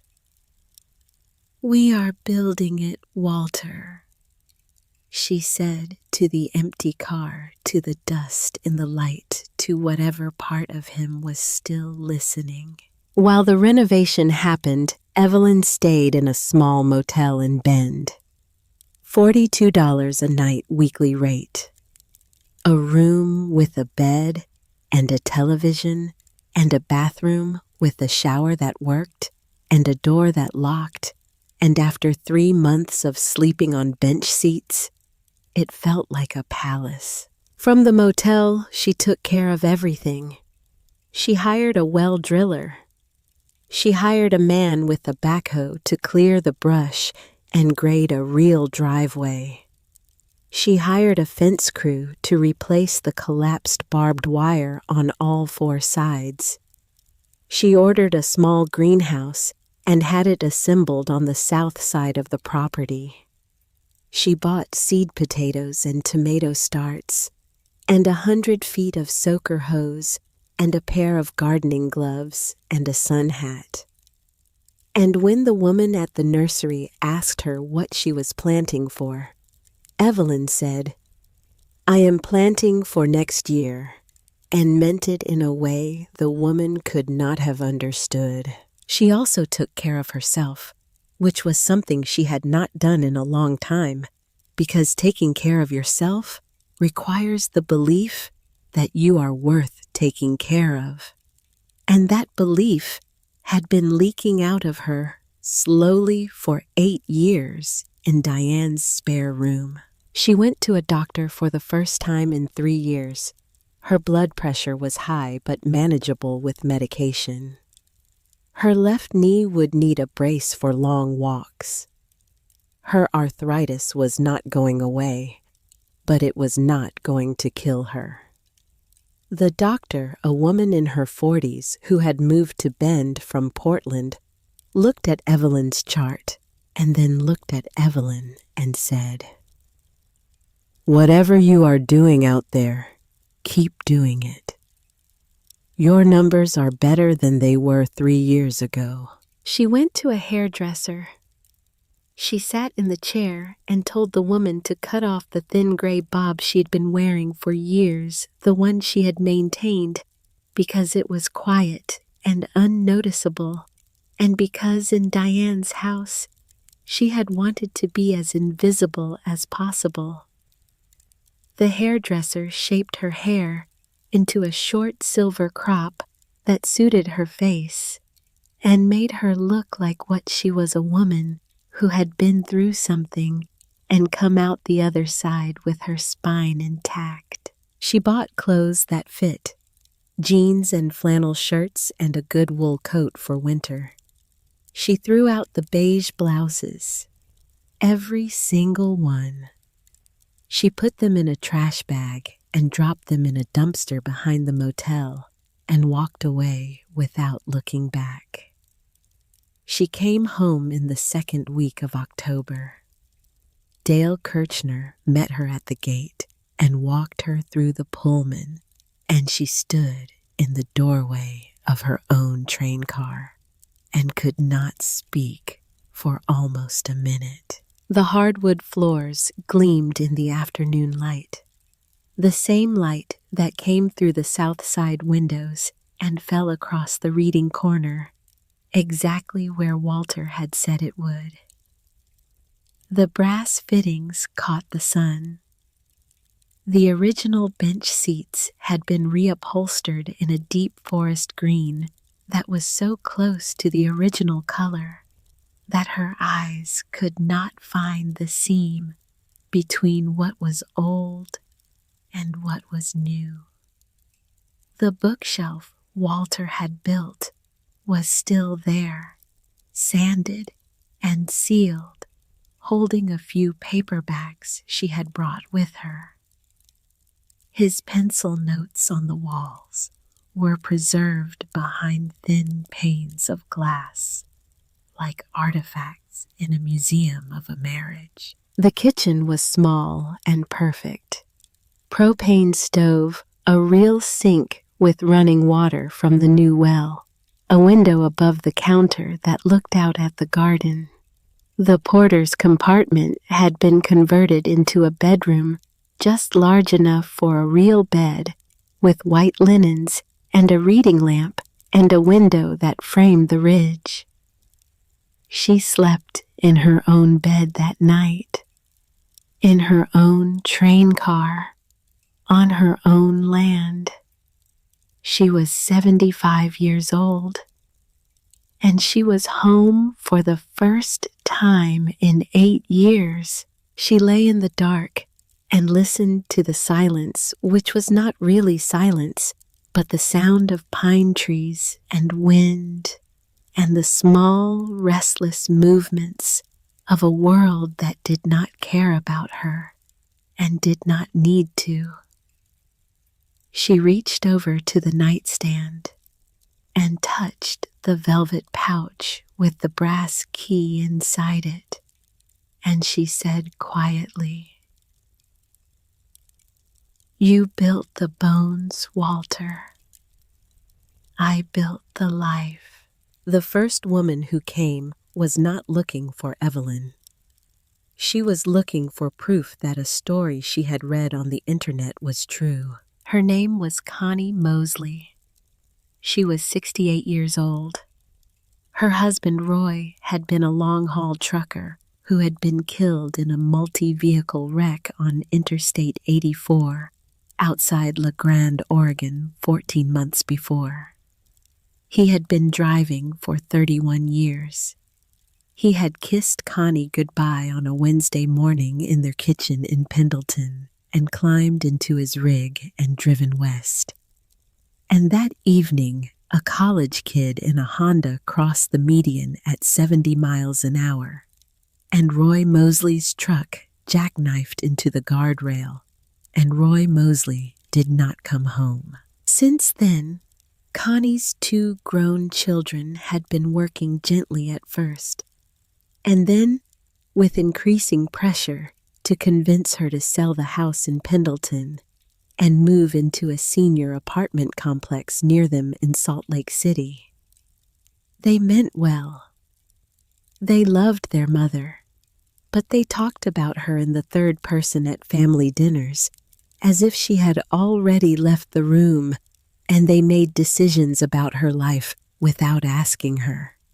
And Connie had started to feel herself disappearing, the way old women disappear when the people around them decide they know what is best. She had found Sadie Fontaine's blog post on a Tuesday afternoon. Sadie was a journalist who lived in Bend and wrote about unusual homes and the people who lived in them. She had heard about the Pullman from Dale Kirchner, who had mentioned it over coffee the way contractors mention projects they are proud of, and she had driven out to Juniper Bend and spent 3 hours with Evelyn and taken photographs and written a piece that was honest and restrained and did not try to turn Evelyn's life into a fairy tale. She wrote about the train car and the renovation and the land.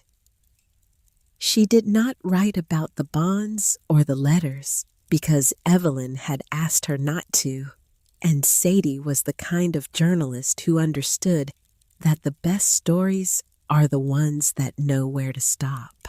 The blog post traveled further than either of them expected. Local newspapers picked it up.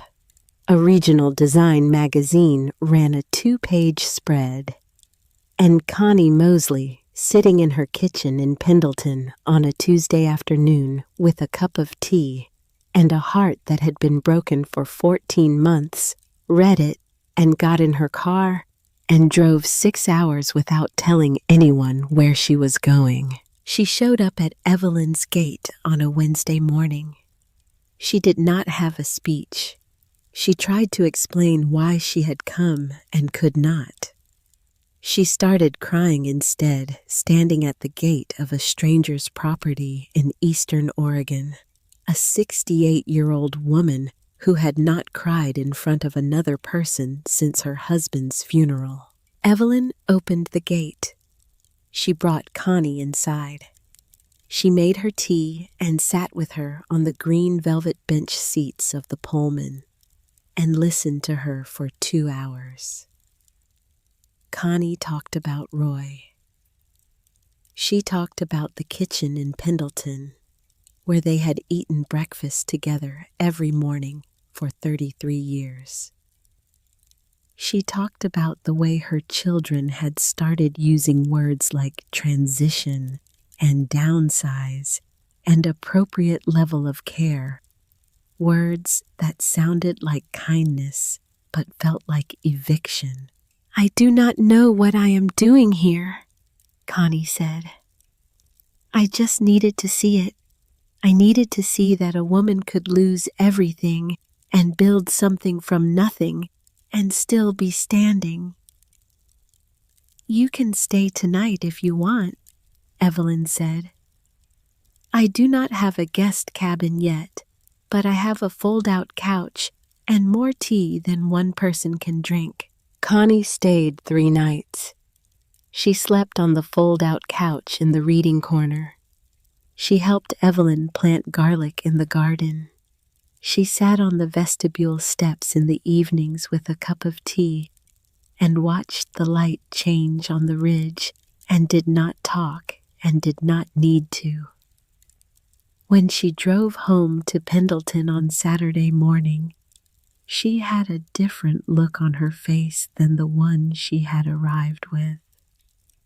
Something had shifted behind her eyes. Something had remembered how to hold. 2 weeks later, she called Evelyn from her kitchen to say she had told her children she was not selling the house. They had argued. She had not budged. 6 weeks after that, she came back to Juniper Bend for a long weekend. And this time, she brought a friend from her grief support group. Another widow. Another woman who was being slowly erased by people who loved her but could not see her anymore. That was how it started. Evelyn had not planned any of it. She had built the Pullman for herself and for Walter's memory and for the stubborn pleasure of being a woman with her own walls and her own door and a lock that she controlled. But other women heard the story. They came. They called. They wrote letters. By spring, she was hosting a small gathering every other Saturday afternoon, 4 to 12 women sitting around a fire pit in the front yard, drinking tea and talking about the things that widows talk about when someone finally creates a space where they are allowed to say them out loud. Grief, anger, fear. The strange, guilty relief of a morning when you wake up and realize you did not think about him for the first 10 minutes, and you do not know if that means you are healing or forgetting, and you are afraid of both. She built a guest cabin near the back of the property. 2 beds, a wood stove, a composting toilet. Simple, clean, enough. She started letting women in crisis stay for a week or 2 while they figured out what came next. She hired June Calloway to come out 3 days a week to help run the place. June needed the work, and Evelyn needed the company. They argued about the right way to make biscuits. They watched the sun go down behind the ridge together most evenings. They got along the way 2 women get along who have buried the same kind of man and come through it with the same kind of spine. The people in Juniper Bend started calling the place the Pullman. Evelyn did not love the name, but she did not fight it. Some things name themselves. Diane Caulfield came on a Saturday in late September, almost 2 years after Evelyn had walked out of her house.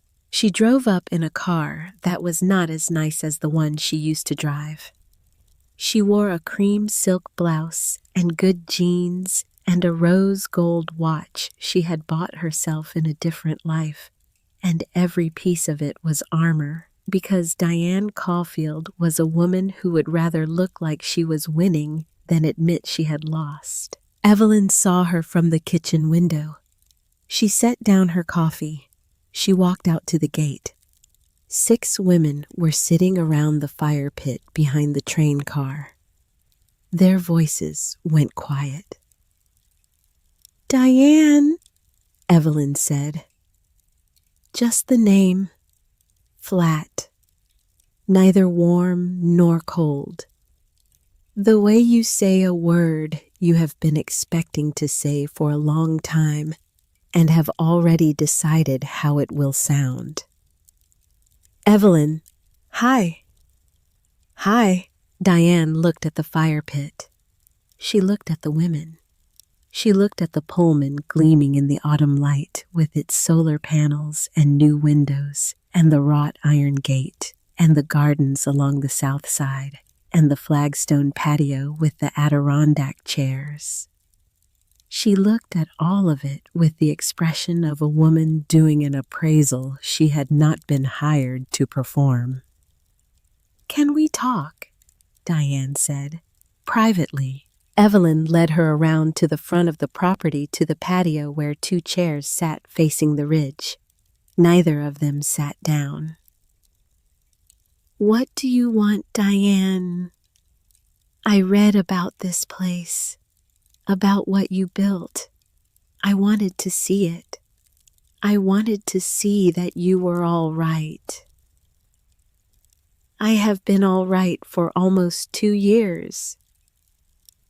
"I know. I am glad." Diane's voice cracked. She hated that it cracked. Evelyn could see her hating it. "Evelyn, I made a terrible mistake."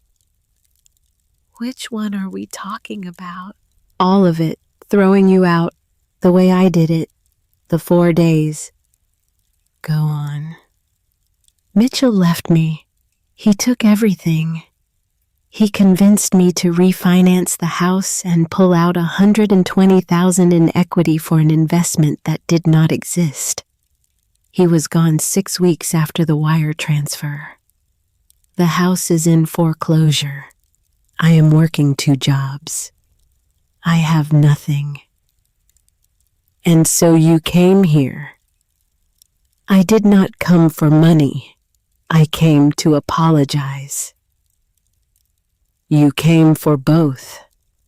Do not insult me by pretending otherwise." Diane looked at the ground. She pressed her lips together. She was trying very hard not to cry, and she was succeeding because Diane Caulfield was always better at controlling what showed on her face than what happened behind it. "You threw me out, Diane. I was 75 years old. I had nowhere to go. You watched me walk out, and you closed the door, and you turned the deadbolt. You did not call to find out if I was alive. For almost 2 years you did not call. And now you stand in my yard and tell me, Mitchell took your money, and you have nothing. And you want what from me?" Diane did not answer. "Go home, Diane. I do not have a home." Evelyn looked at her daughter-in-law for a long moment. She saw the lines around her eyes that had not been there 2 years ago. She saw the way the silk blouse did not quite hang right because Diane had lost weight. Not the kind of weight you lose on purpose. She saw the watch on her wrist still polished, still catching the light, still performing. And she saw something else, something she might have missed if she had not been looking. A slight change in the way Diane was standing, one hand resting on her hip, the other hand drifting almost unconsciously to her stomach, holding it there, protecting something.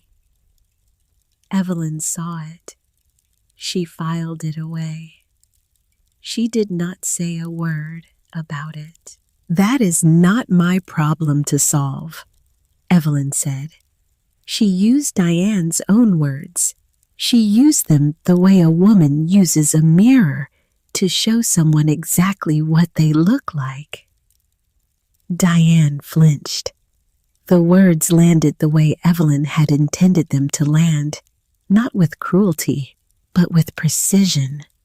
The precision of a woman returning a package to its sender. "Here. This belongs to you. I have been carrying it for 2 years. I am done now." Diane left without arguing. She got in her car and drove down the dirt road, and Evelyn watched her taillights disappear around the bend. And then she walked back to her circle of women and sat down and picked up her tea. June reached over and squeezed her hand once and let go. "You all right?" "I am all right." "You sure?" "I am better than all right. I have been waiting a long time to say those words to that woman. Now they are said." The afternoon went on. The fire crackled. The tea was poured and poured again. The women talked and laughed and were quiet and talked some more, and the light moved across the yard the way light moves when it has nowhere else to be. She did not hear from Diane for almost a year. When the call came, it came on a Sunday evening in late February on the prepaid cell phone that sat on the kitchen counter next to the bread box. The number was unfamiliar. She almost did not answer. "Evelyn, it is Diane. Please do not hang up." Evelyn did not hang up. She sat down at the small built-in table by the window, her writing nook, the spot Walter had labeled on his blueprint, and she listened. Diane had filed for bankruptcy. The house had been auctioned. She was living in a one-bedroom apartment near the Boise airport, working real estate during the week, and waitressing at a hotel bar on weekends. She had been in therapy for 6 months. Her therapist had asked her to make a list of the people she had hurt and work through it, and Evelyn's name had been at the top, and she had not been able to get past it until she made the call. "I am not asking for forgiveness," Diane said. "I am asking for the chance to tell you I was wrong. I was wrong about everything. I was wrong about you. I was a coward, and I was cruel, and I have spent the last year understanding exactly what I did." Evelyn did not say anything for a moment. She looked out the window at the line of pines along the back fence going amber in the last of the afternoon light.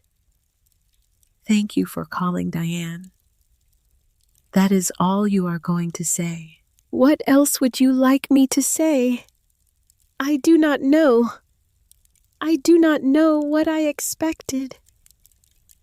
I have built a life out here, Diane. I am not the woman you threw out. That woman is gone. The woman you are talking to now does not need anything from you, including your apology. But I am glad you made it. I am glad for your sake." There was a long silence on the line. Evelyn could hear traffic in the background. She could hear the sound of a woman sitting alone in a small apartment near an airport, trying to hold herself together. "Thank you, Evelyn. Take care of yourself." She hung up. She sat at the table for a long time watching the pines. That evening, she walked out to the fire pit alone and sat with a cup of tea and watched the stars come out over the ridge. And she thought about Diane, who would have to find her own way through her own wreckage. None of it was Evelyn's work anymore. None of it was her burden. Her work was here.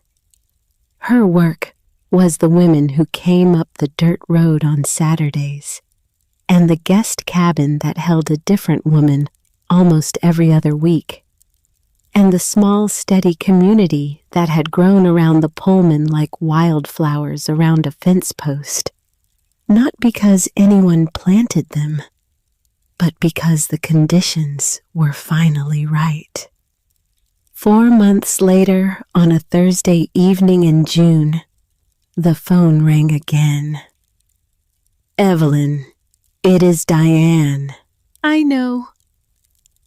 I had a baby, a boy, 3 weeks ago.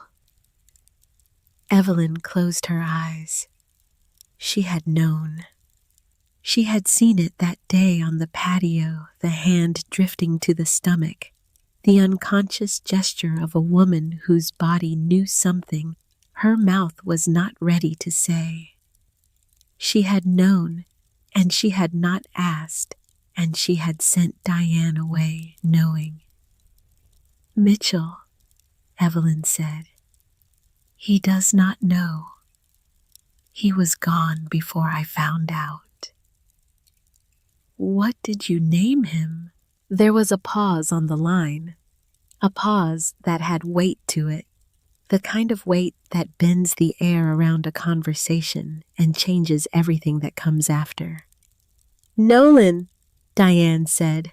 "I named him Nolan." Evelyn did not speak.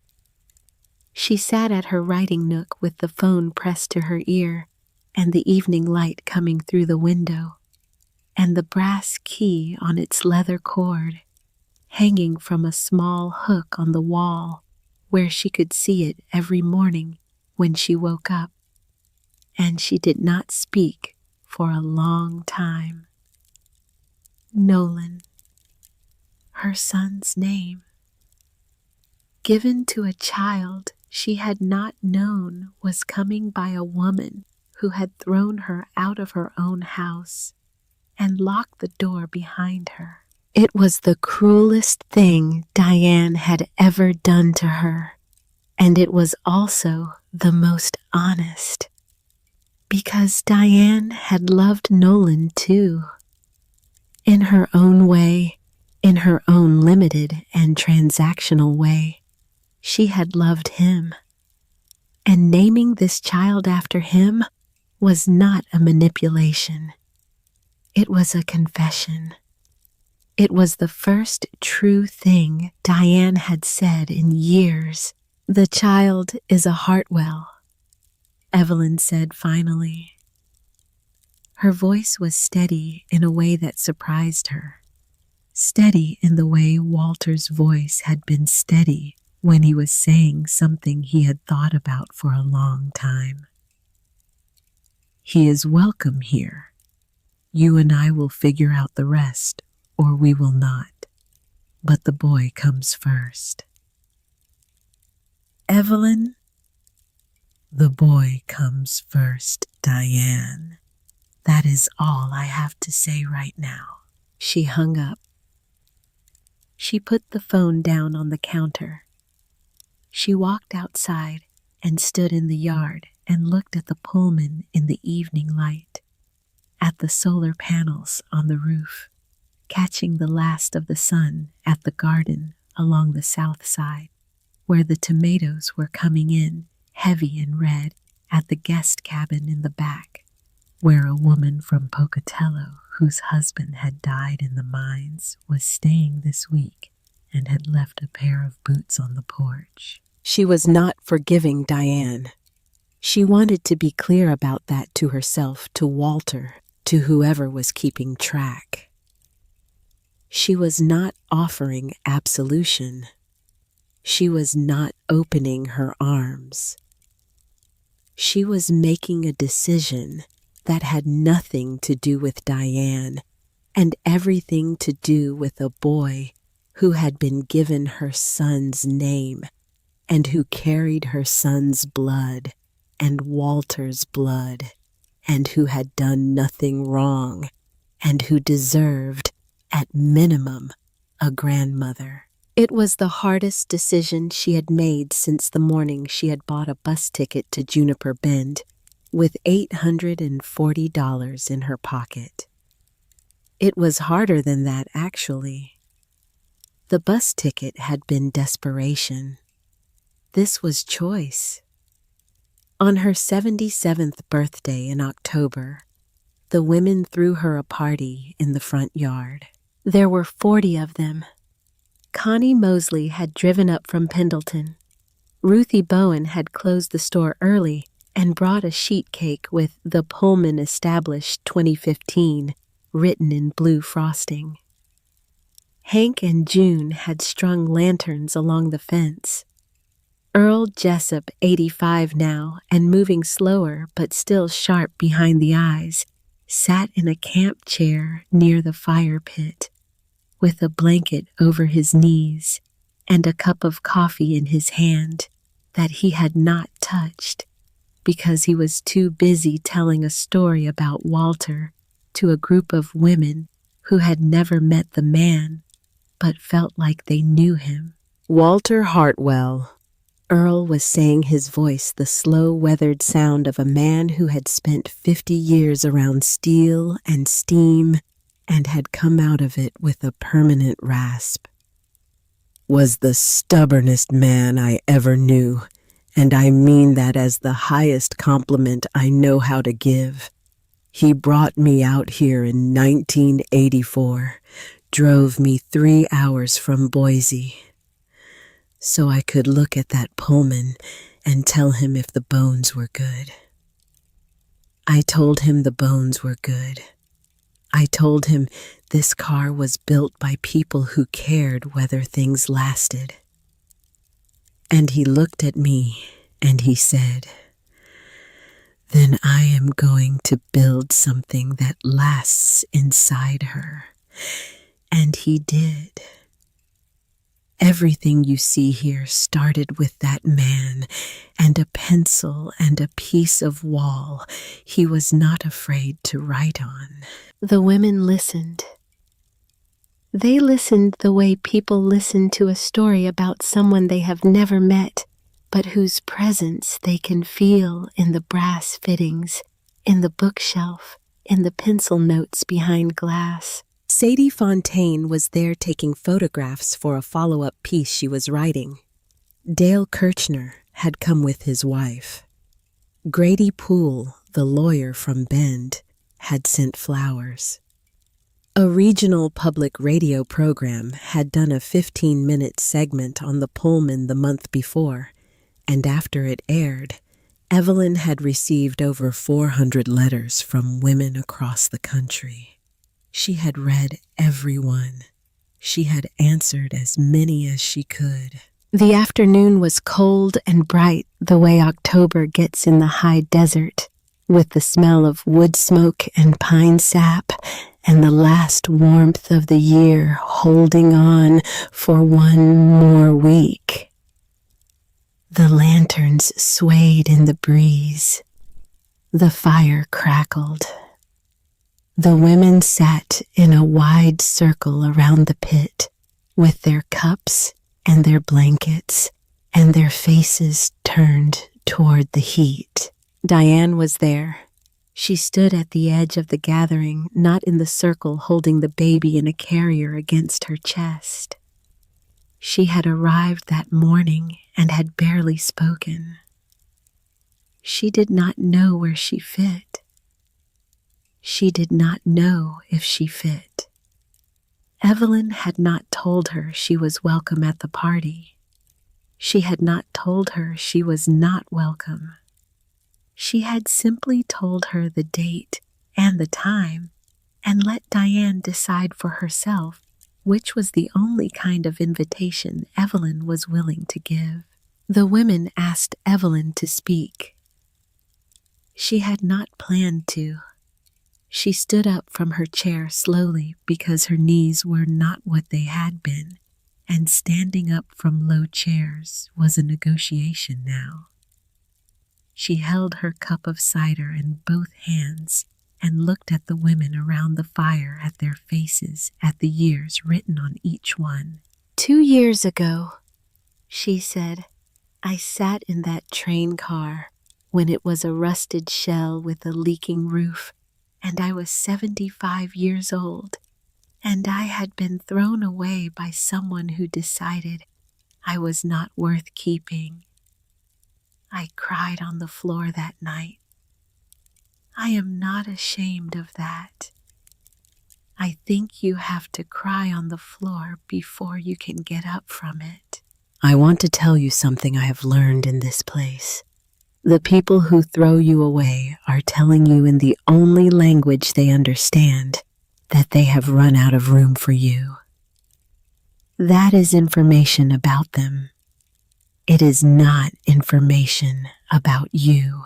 You are not less because someone decided you were less. You are not worthless because someone failed to see your worth. The only thing being thrown away does is force you to find out what you are made of. And what most of us are made of, it turns out, is more than we ever knew. I did not build this place alone. My husband built it.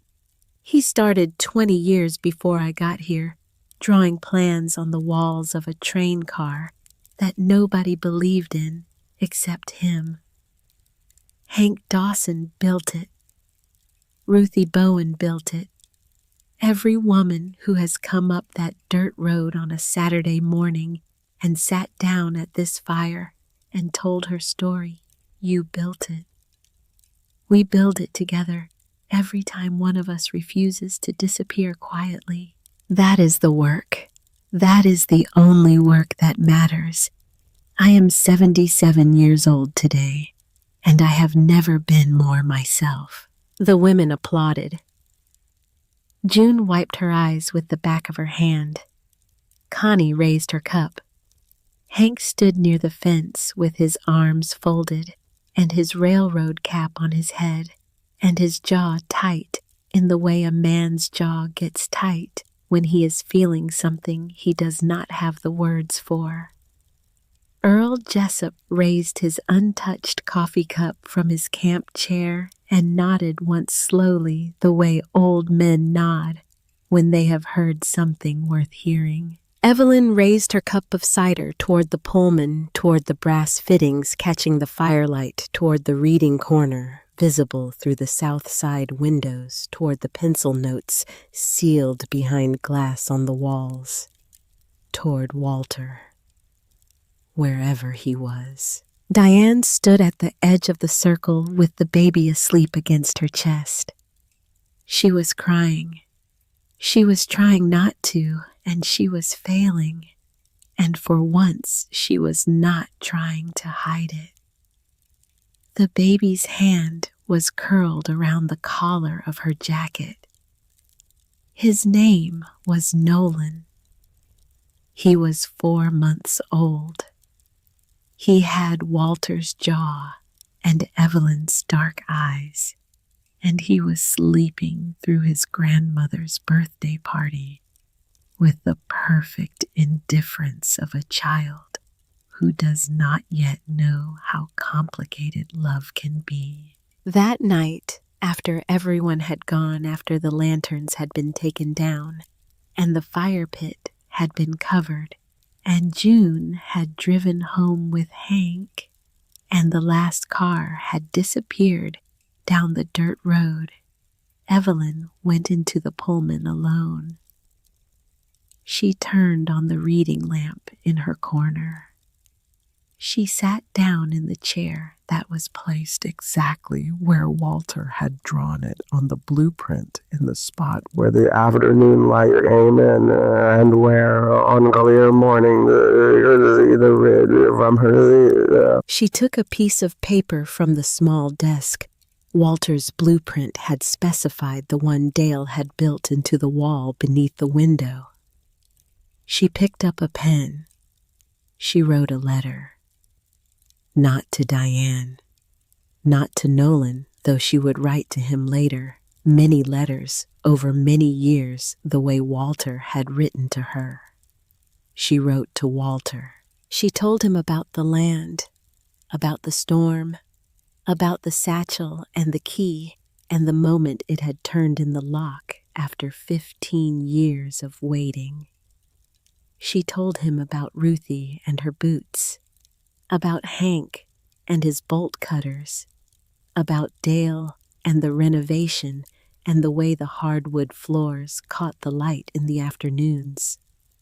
She told him about the women about the fire pit, about the Saturday gatherings that had started with 4 and grown to 40. She told him about Connie, who had kept her house, about Earl, who still told stories about him to anyone who would listen. about Ray Sutter, who had tried to take the land and failed. She told him about Diane. She told him about the baby. She told him the baby's name. She wrote for a long time. The pen moved across the paper in handwriting that was smaller and more careful than it used to be, because her hands were 77 years old, and they shook sometimes, but they did not shake now. At the bottom of the last page, she wrote, "You asked me to build something good. I did. I think you would be proud. I love you. I have always loved you. Evelyn." She put the pen down.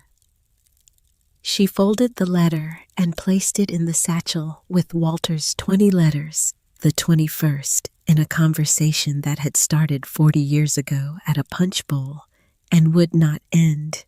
She knew now simply because one of them had left the room. She turned off the lamp. The Pullman went dark. Through the window, she could see the last lantern in the yard, the one June had forgotten to take down, still glowing against the fence post.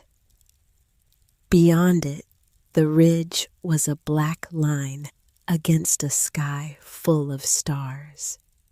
And somewhere in the distance, carried on the wind, or the memory, or the particular silence of a place where a man had once drawn his wife's name on a wall and believed she would find it somewhere out there.